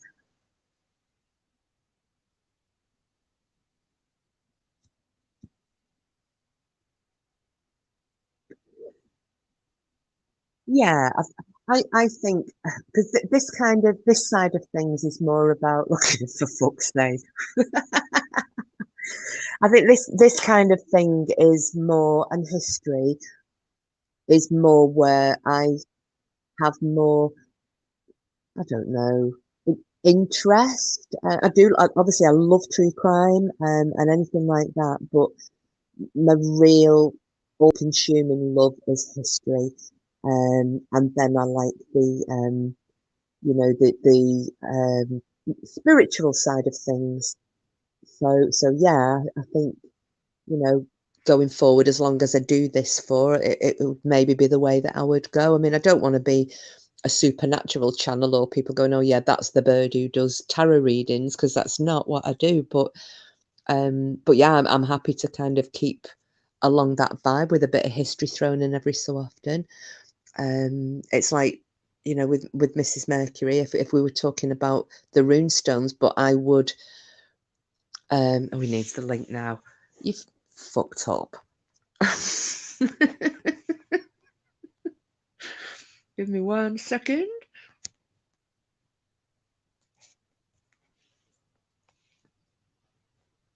There we go. So yes, so that's what I would try to do, is maybe needy. There's only my boyfriend allowed to say that to me. Yo. Yeah, so I think I would get my bit of a history fill or what have you, shot in with along with some of the spiritual side of stuff. So especially with like maybe talking about we talked about the Oh my god, why will my shit not connect? How is it now? I don't know. Is that hearing any Nothing better? is working. Connected now. We can hear you bitching. No, you can hear me bitching, but I can't hear what she's saying. Very frustrated by this. Oh God, maybe it's the demon stopping him from connecting. Hang on. Hell, hold on. All right, go ahead and complain. Yeah, I don't know. Why is everything backwards right now? I'm so upset. Can he not hear us? No, you're not coming through my earbuds. Can you hear her?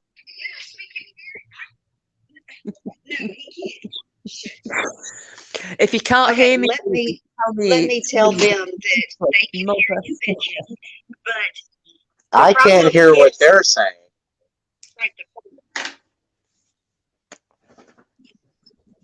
the problem is he can't hear you. Good. Voodoo, I was going to Oh. say, what you're telling me is a useless This is mother. fucked up. Well, all right. Listen, everybody that may have complaints, now's the time to make them known. Because I can't respond. Okay, anybody got any insults that we can throw at bedtime? Anybody got any complaints? I heard that. I mean, I think I heard that, but this isn't fair. Winifred can hear everything. I can't hear shit. Oh my God. I guess I gotta go find my old Sony earphones. Well, I don't know how to do that. Do you know, with that voice he's got now, I can't remember who sings the song, but all right. You know what? Okay, hang on. I'll be right back. I'm gonna drop down in chat. I'm not gonna catch up. I'm just gonna make comments in real time. I know you guys can hear me. Love you all. Thank you for trying. I'll be right back. It'll only be in chat. Thank you, because I'm an idiot. I don't know how to fucking do shit. But I'll be right back. Love you all, regardless of what you have to say. Oh God, love him. The I don't know why it was just his accent then when he was like, "What the fuck." I don't know who sang it. There was this song, I can't sing, and I do apologise to anybody's eardrums, but there was this song that my dad had years ago, and he used to love playing it when he was in his Land Rover. And it was something about going off to the rodeo. It was something like, and it's 40 below, and I don't got a truck, and I don't give a fuck, and I'm off to the rodeo. I don't know why, and that song just came right into my head when bedtime was bitching about his earphones. Piss me off, fucking jerk, get on my nerves. Here comes Johnny with his pecker in his hand. He's a one-ball man and he's off to the rodeo. I do not know who sang it, but yeah, that's Bedtime Clown tonight.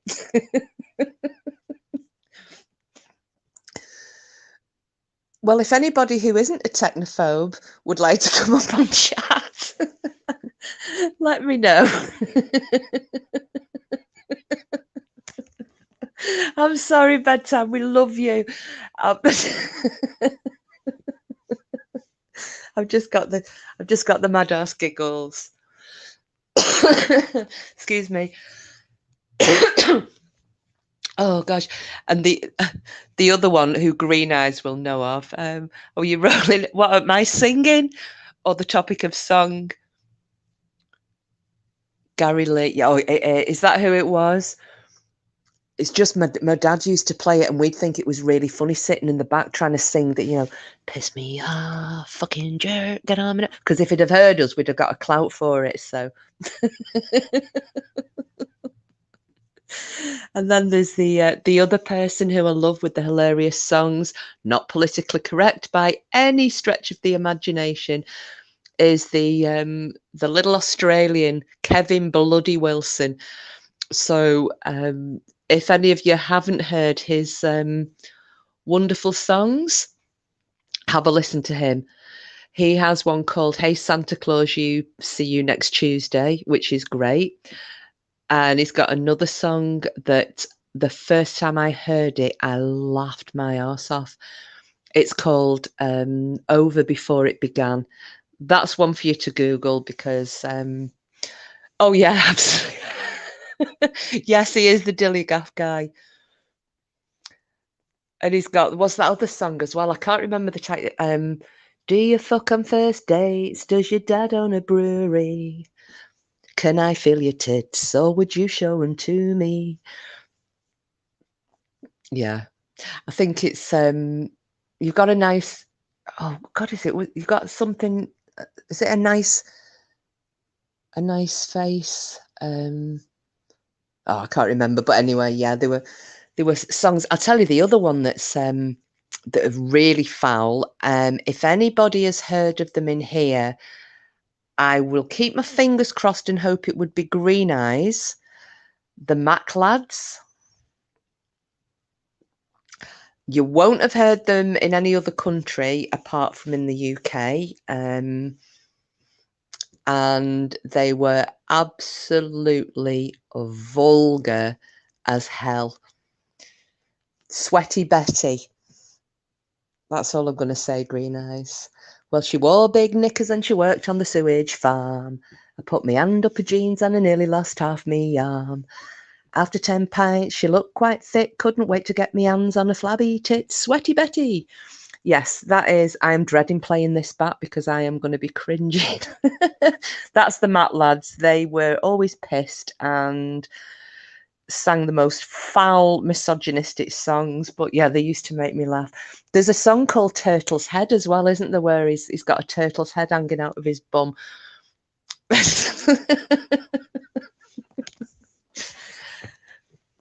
Yeah, you can tell it's silly hour now because I'm now talking Maclad lyrics.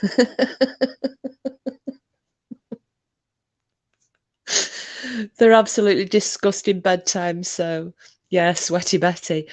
I nearly, do you remember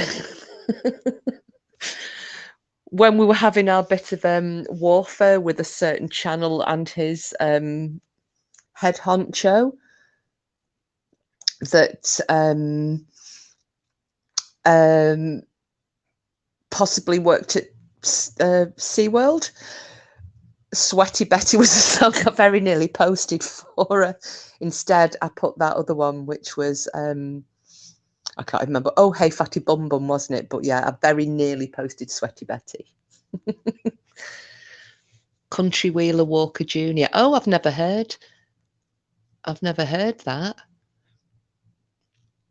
Something for me to look up. I do like comedy songs. I think they're brilliant.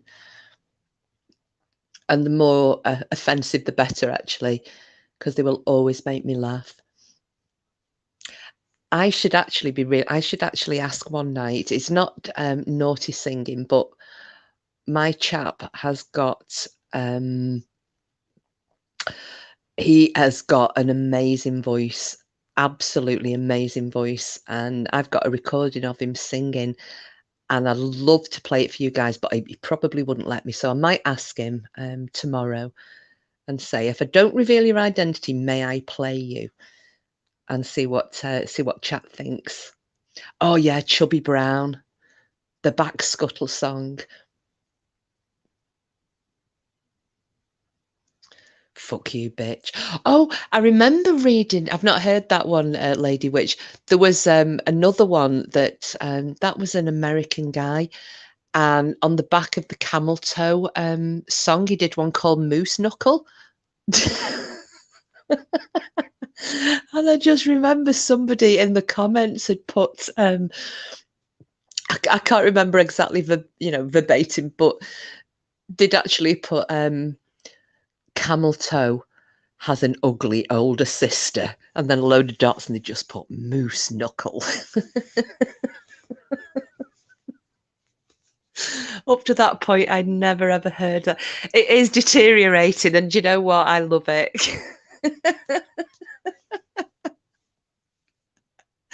If anybody would like to come up on chat, obviously other than the technophobe bedtime clown, but if anybody wants to come up and share some depravity and help me lower the tone, do feel free, because I'm happy to drop a link. It is only since you came back, but you know.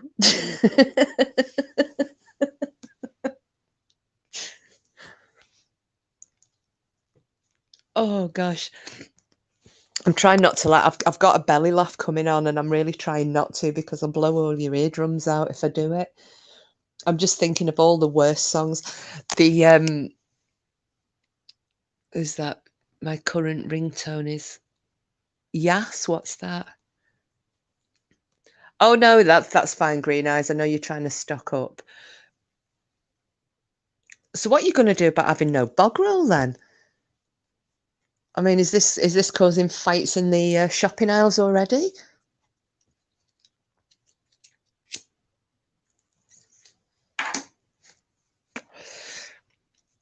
I get paid on Monday.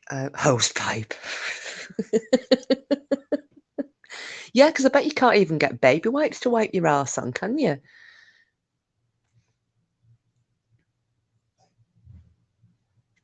You ain't shit. Brilliant.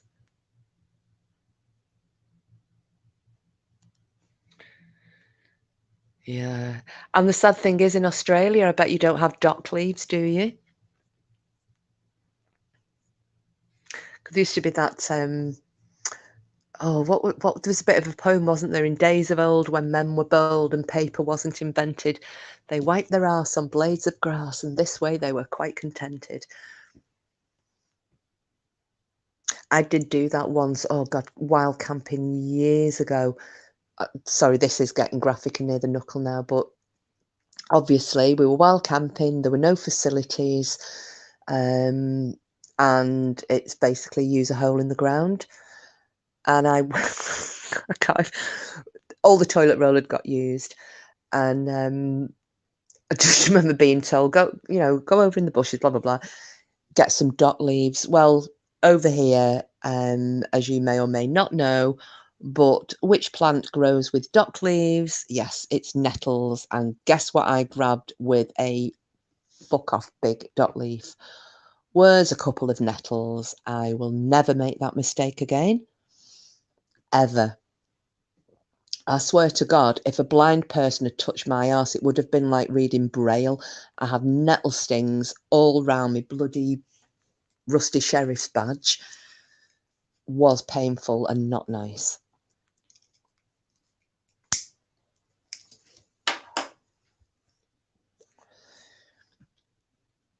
Getting a B-day. They have like a high pressure hose you can attach to a pipe in your bathroom and blow your arsehole out.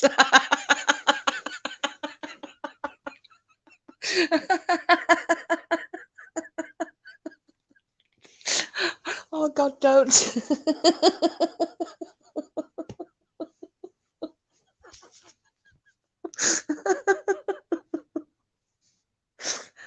Oh God.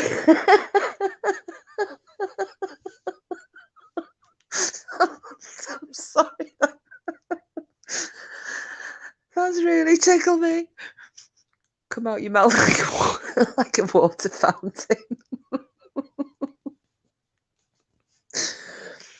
I can see people in Queensland starting to drag their asses up the carpets like dogs with worms, just to try and get rid of the winnets.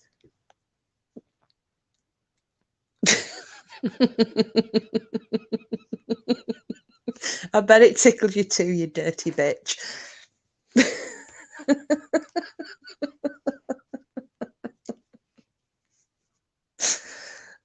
Klingons. I had this conversation with someone the other day, and I can't remember who it was. Saying good night, everyone. I've been nodding off. Thank you, kiss my reading. Good night, everyone. Oh, good night, Sheila, love. Thank you for coming in. I'm really sorry. It's hit the gutter, but you know, sometimes shit happens, literally. Thanks for coming in, sweetheart. Sorry, I'm still laughing about the hose pipe blowing your arsehole out.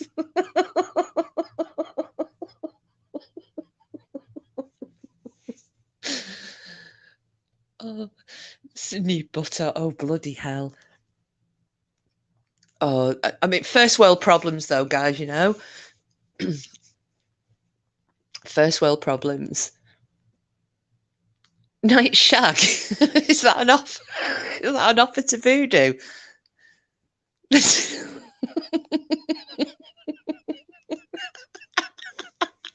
Green eyes, have you seen what bedtime's for? Right. Bedtime clown.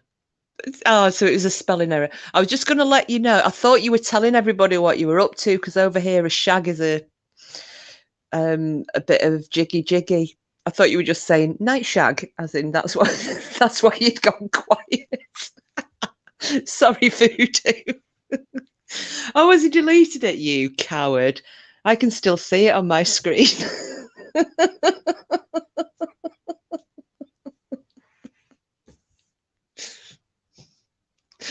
God, one of the perks of being the channel runner, whatever I am.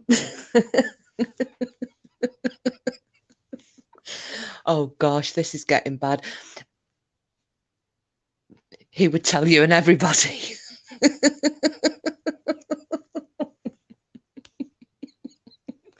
You have to, Green Eye, seriously. That arsehole comment just finished me off.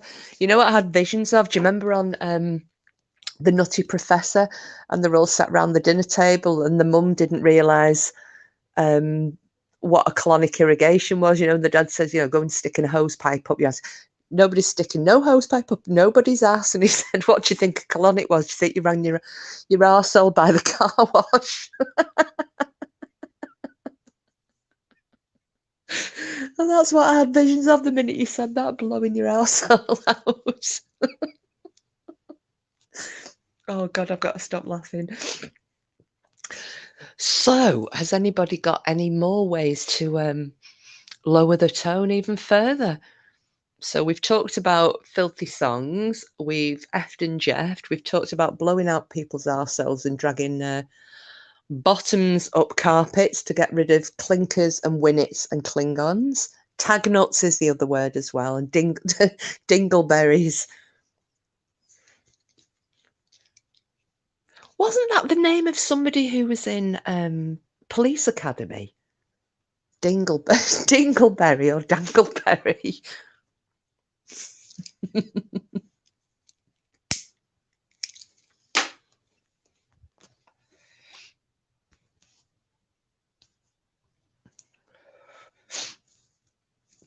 Oh, bedtime. I was just trying to say good night.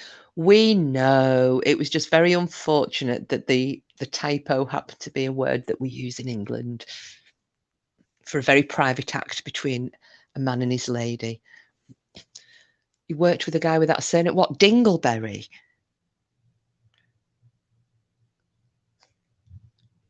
Berries. You used to call that for fluff between toes from socks. No, dingleberries. The way what I call dingleberries, or what we call in this area, dingleberries, are like tag nuts.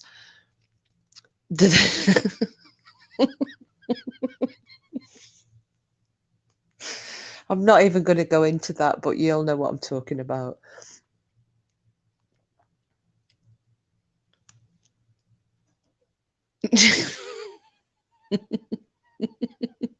Dingle. Did he get offended, Voodoo, being called Dingleberry? Oh God, this is rapidly headed south, hasn't it? You just tell me I have shit between my toes. What is it? People say, Jesus, take the wheel. Yeah. Oh, he was your boss? Oh my God. Oh my God. And he didn't sack you? I'm guessing not.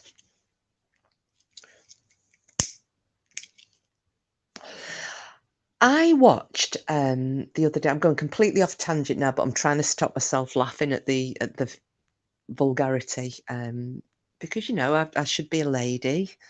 I'm not, but I should be. Has anybody watched the film Lawless with Tom Hardy in it?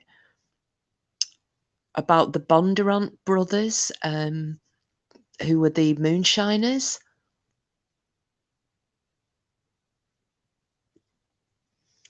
No, if there was much thinner, big boobs go a long way. Yes, I have heard that, Voodoo. And why not?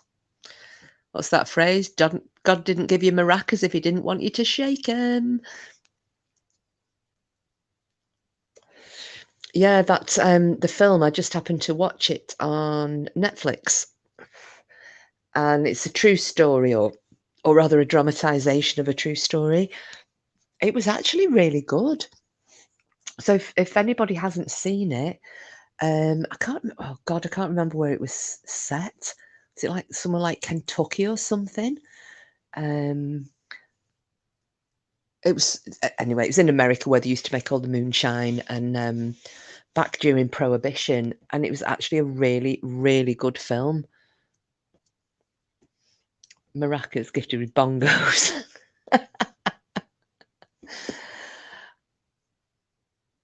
I think. Well, I think mine are just normal, kind of size. I'm watching the Alaska Triangle series on Discovery. Oh, is it? What's that about, Green Eyes? I presume is it something like Bermuda Triangle but in Alaska? I know that I'm not being facetious, by the way. I'm genuinely asking.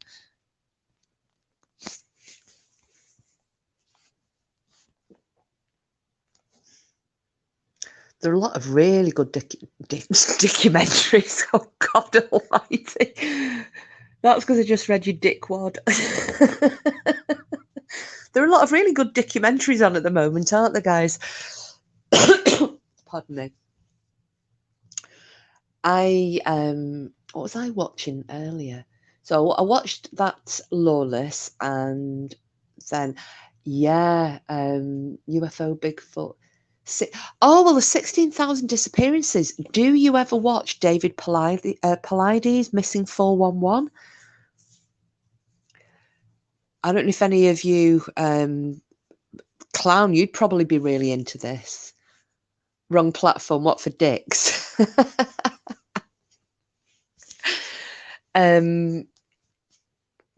Yeah, I got into watching David Paulides a few years ago when he had very few followers. And oh God, I loved him. He started off going on to Twitter and then set up his, I think people were kind of plagiarizing his work on YouTube. So then he set his YouTube channel up. Was it a couple of years ago, I think? So I followed him ever since. But yeah, I got into a really good conversation with him on Twitter this 2 or 3 years back, and it was about Corrie McKeague. And Corrie McKeague was, or is, because we don't know what's ever happened to him, an RAF serviceman over here who went missing walking home from a night out in the town, and he was picked up on CCTV camera and virtually vanished into thin air. He's never been found. And at the time, David Paulides was discussing these cases of people who had gone missing after nights out, so where alcohol was involved and they'd gone missing, so people would automatically presume that, they'd wandered off pissed and they'd fallen into a river or, what have you. But again, all of his, pardon me, the similarities that he has in all the cases that, because he only chooses the particular cases that have the similarities, any that have, involve, say, mental illness or signs of animal attacks, he discounts, and he doesn't include those in his research, does he? And he was talking about these missing people in America. So I got into a conversation with him. I messaged him, pardon me, and I tagged him into a chat on Twitter. And he got back and I was saying, have you heard of the Corrie McKeague case? Because the similarities with this and some of the cases that you're talking about, they're actually quite startling.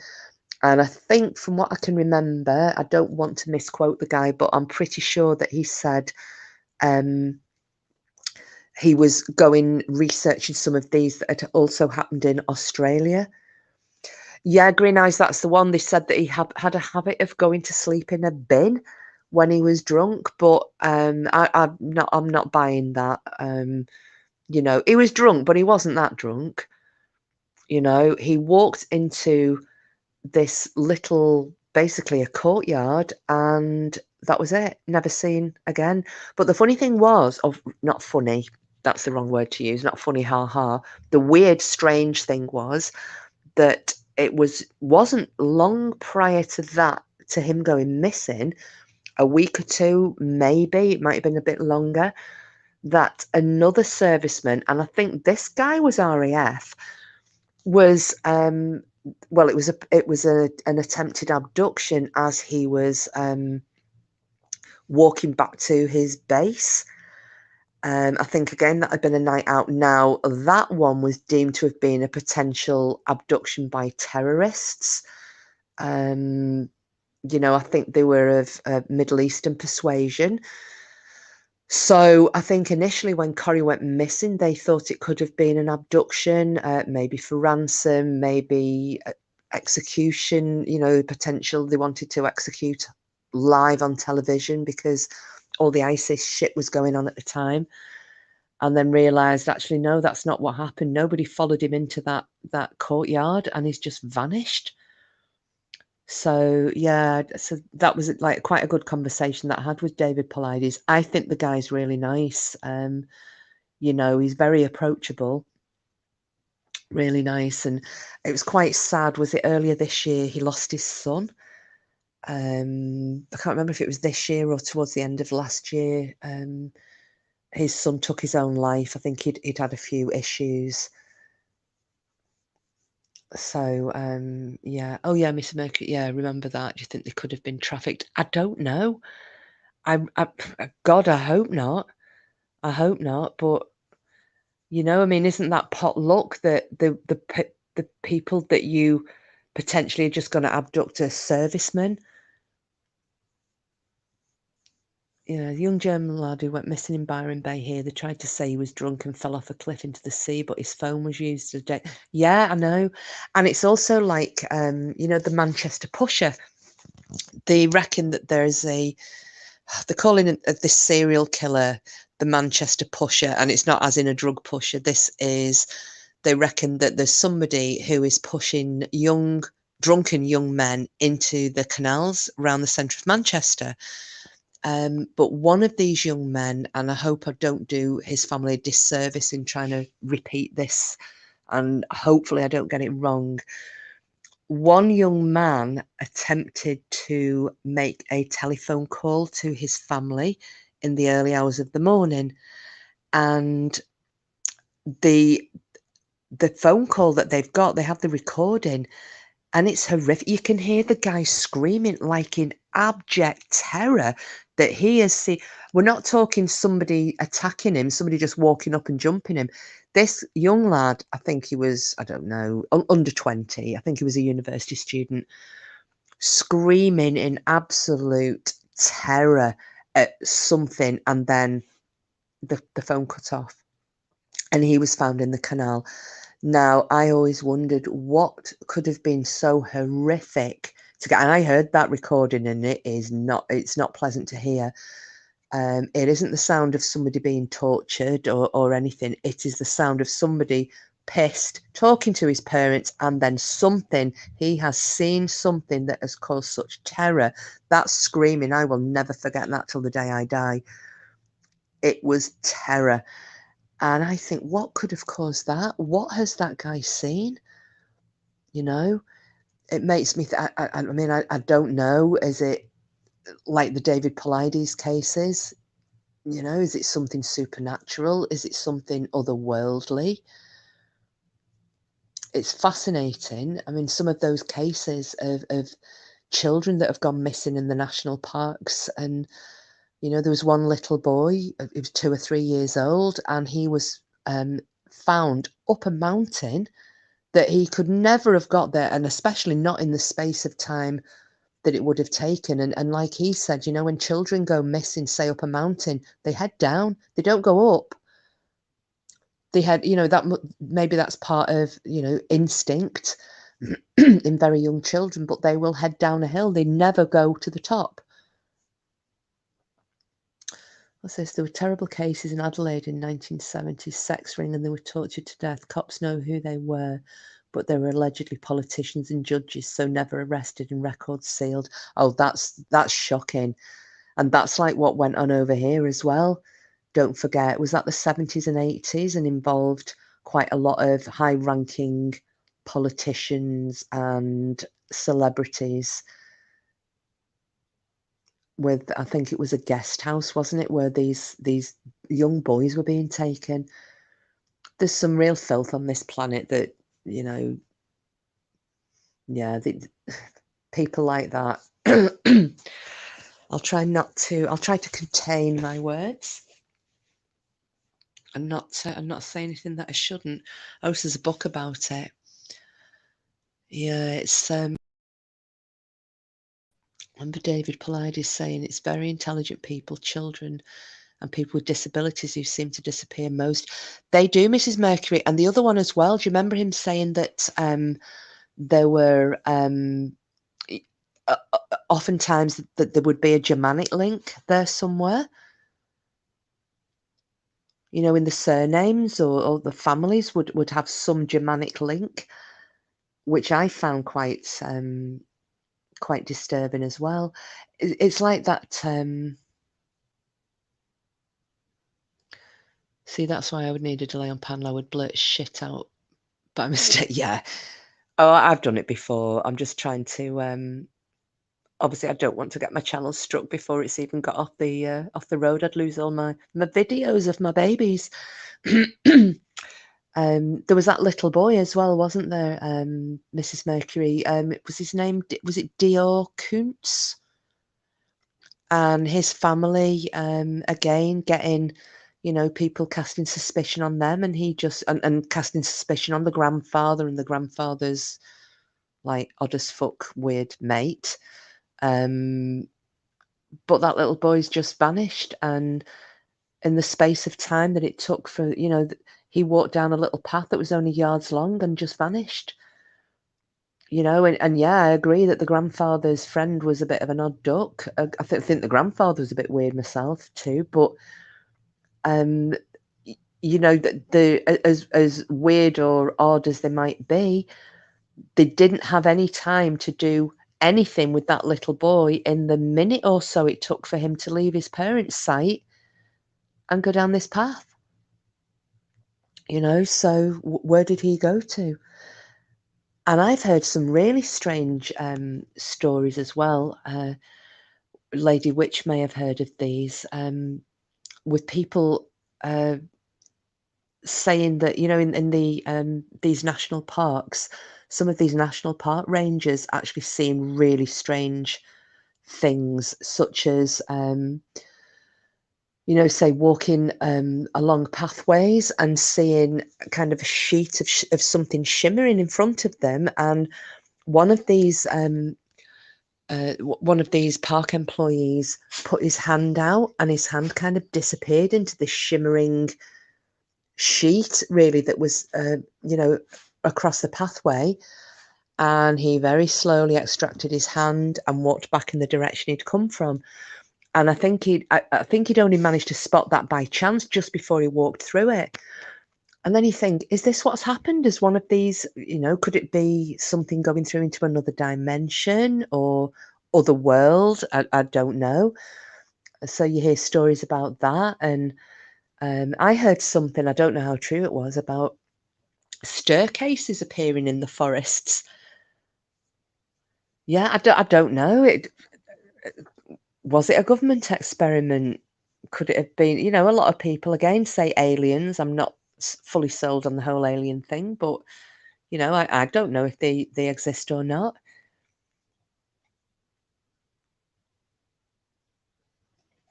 Yeah, I felt sorry for the parents too. I mean, that just looked as it had destroyed the mother and father. Because I don't think they're together anymore, are they, Dior Kuntz's parents? I might be wrong though. But yeah, very, very, it's incredibly sad.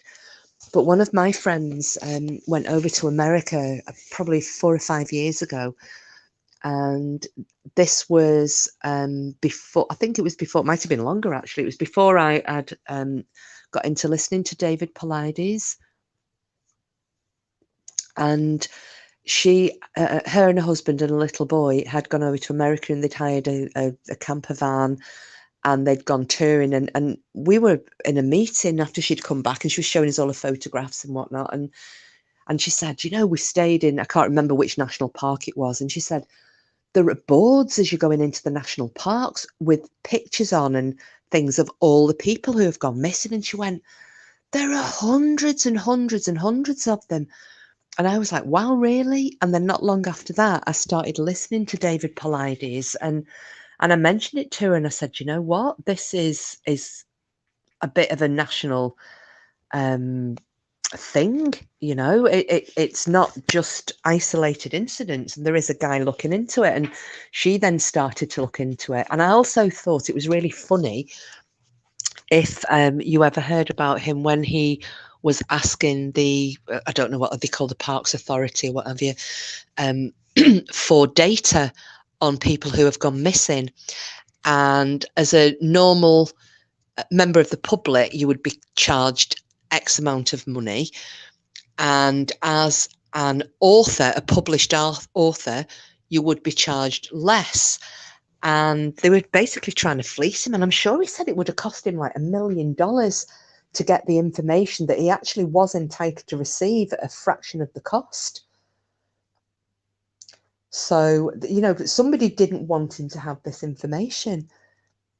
Yeah, I wouldn't be going up any staircases in the middle of no forest either. I mean, have you guys heard that story? Or those stories being repeated about these mysterious staircases? When I first heard it, I wasn't sure. I was thinking, is that a bit far-fetched? But what's far-fetched?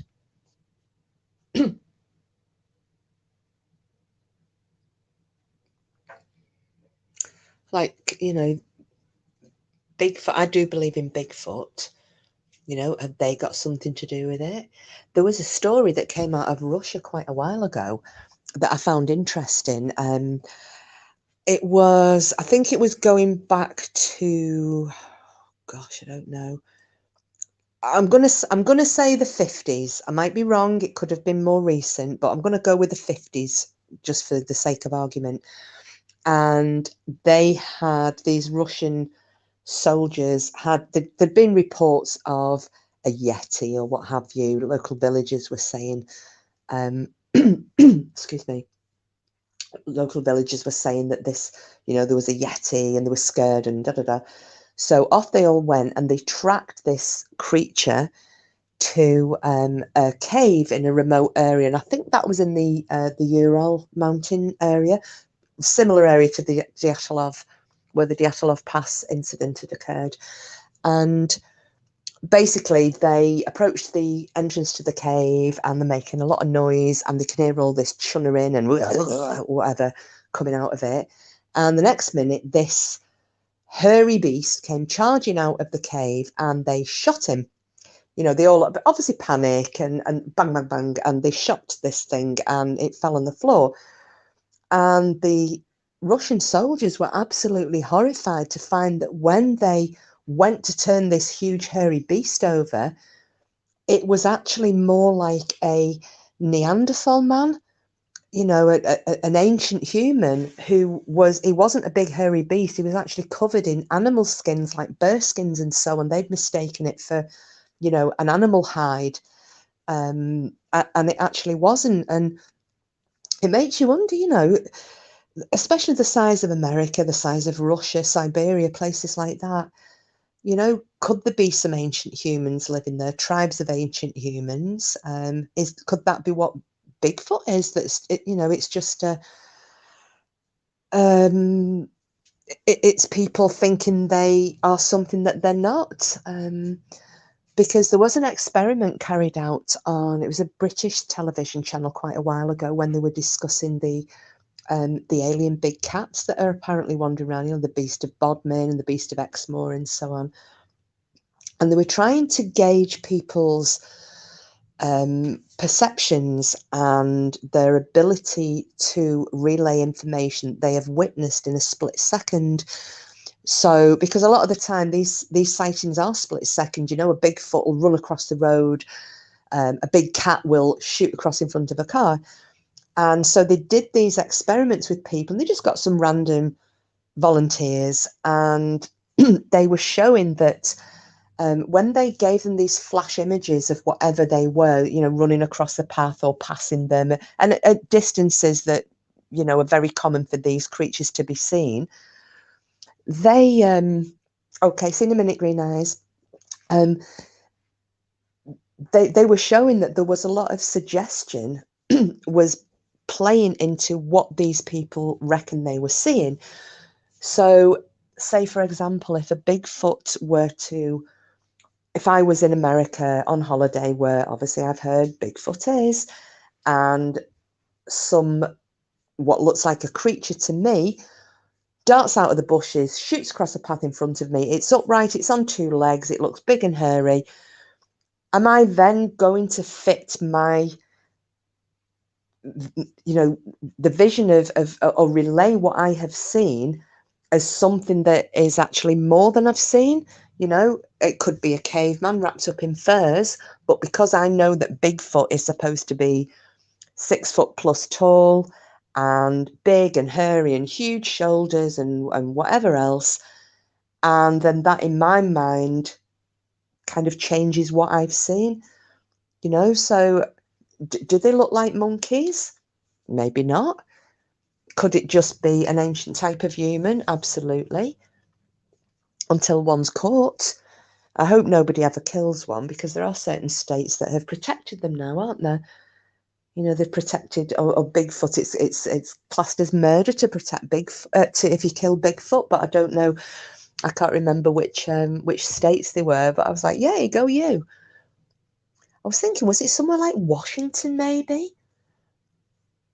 Washington or California, and I might be wrong. But yeah, I'd oh, just sorry, Mrs. Mercury, I've missed your comment. Yeah, was it special forces that have been investigating, which was unusual? I don't know about what happened to his parents, little Michael, Marky Vaughan and Summer Wells, the mysterious. Yeah, they absolutely are. And again, it's child disappearances, just pew, out of the blue, as weird or as odd as the families may be.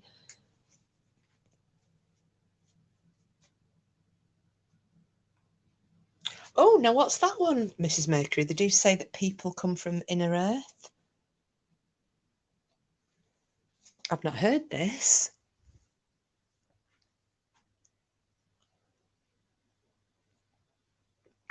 Do you mean like people living inside the Earth's core or something? Hi, welcome back, Green Eyes. The Bigfoot in Alaska freaked me out. They said they had ripped trees out and we planted them inside down as a warning to keep away. Yes, do you know, I've seen something like that, and I think I might be wrong, but I'm sure I did used to watch Finding Bigfoot. I know it's a bit twatty, but I did used to watch it. I liked it. It used to make me laugh. And I'm sure that was in Alaska. They went and they interviewed a kid. I think he looked about 12, 13 years old. And when they got out on the site, there were all trees that were upside down like that with the roots up in the air. I wonder if that's the same place. But it's like our green man over here in England, isn't it? You know, that's kind of a bearded dweller in the woods, and I know it's very ancient, because there are images of green men in some of the churches, medieval churches. So obviously this is something that was before Europeans had ever gone and visited or tried to settle in the Americas. So it's not something that they would have seen over there and brought back images of here. So it's something that was seen in the UK at some point. Raven, give me the name of the book about the army pilot finding the hole in the top of the world into inner Earth. Oh, I've never heard of this. Oh, I'm going to have to look into this. Richard E. Bird. Oh, brilliant. Thank you. I'll look into that. Yeah, that's something I'd never... When you said Inner Earth, I was thinking Hobbits for a minute, you know, Middle Earth, and then... and then I realised I was a bit off the mark. Oh, gosh. Well, I think I'm slightly... Oh, well, hang on while you go. I was going to say I'm flagging a little bit now, guys. But thank you for sticking up with me and putting up with my dribble and what have you. Time are we on here? Gosh, yeah, it's nearly 2:20 in the morning. Eek. But we'll wait for Green Eyes to come back with her link. I don't know who's still here.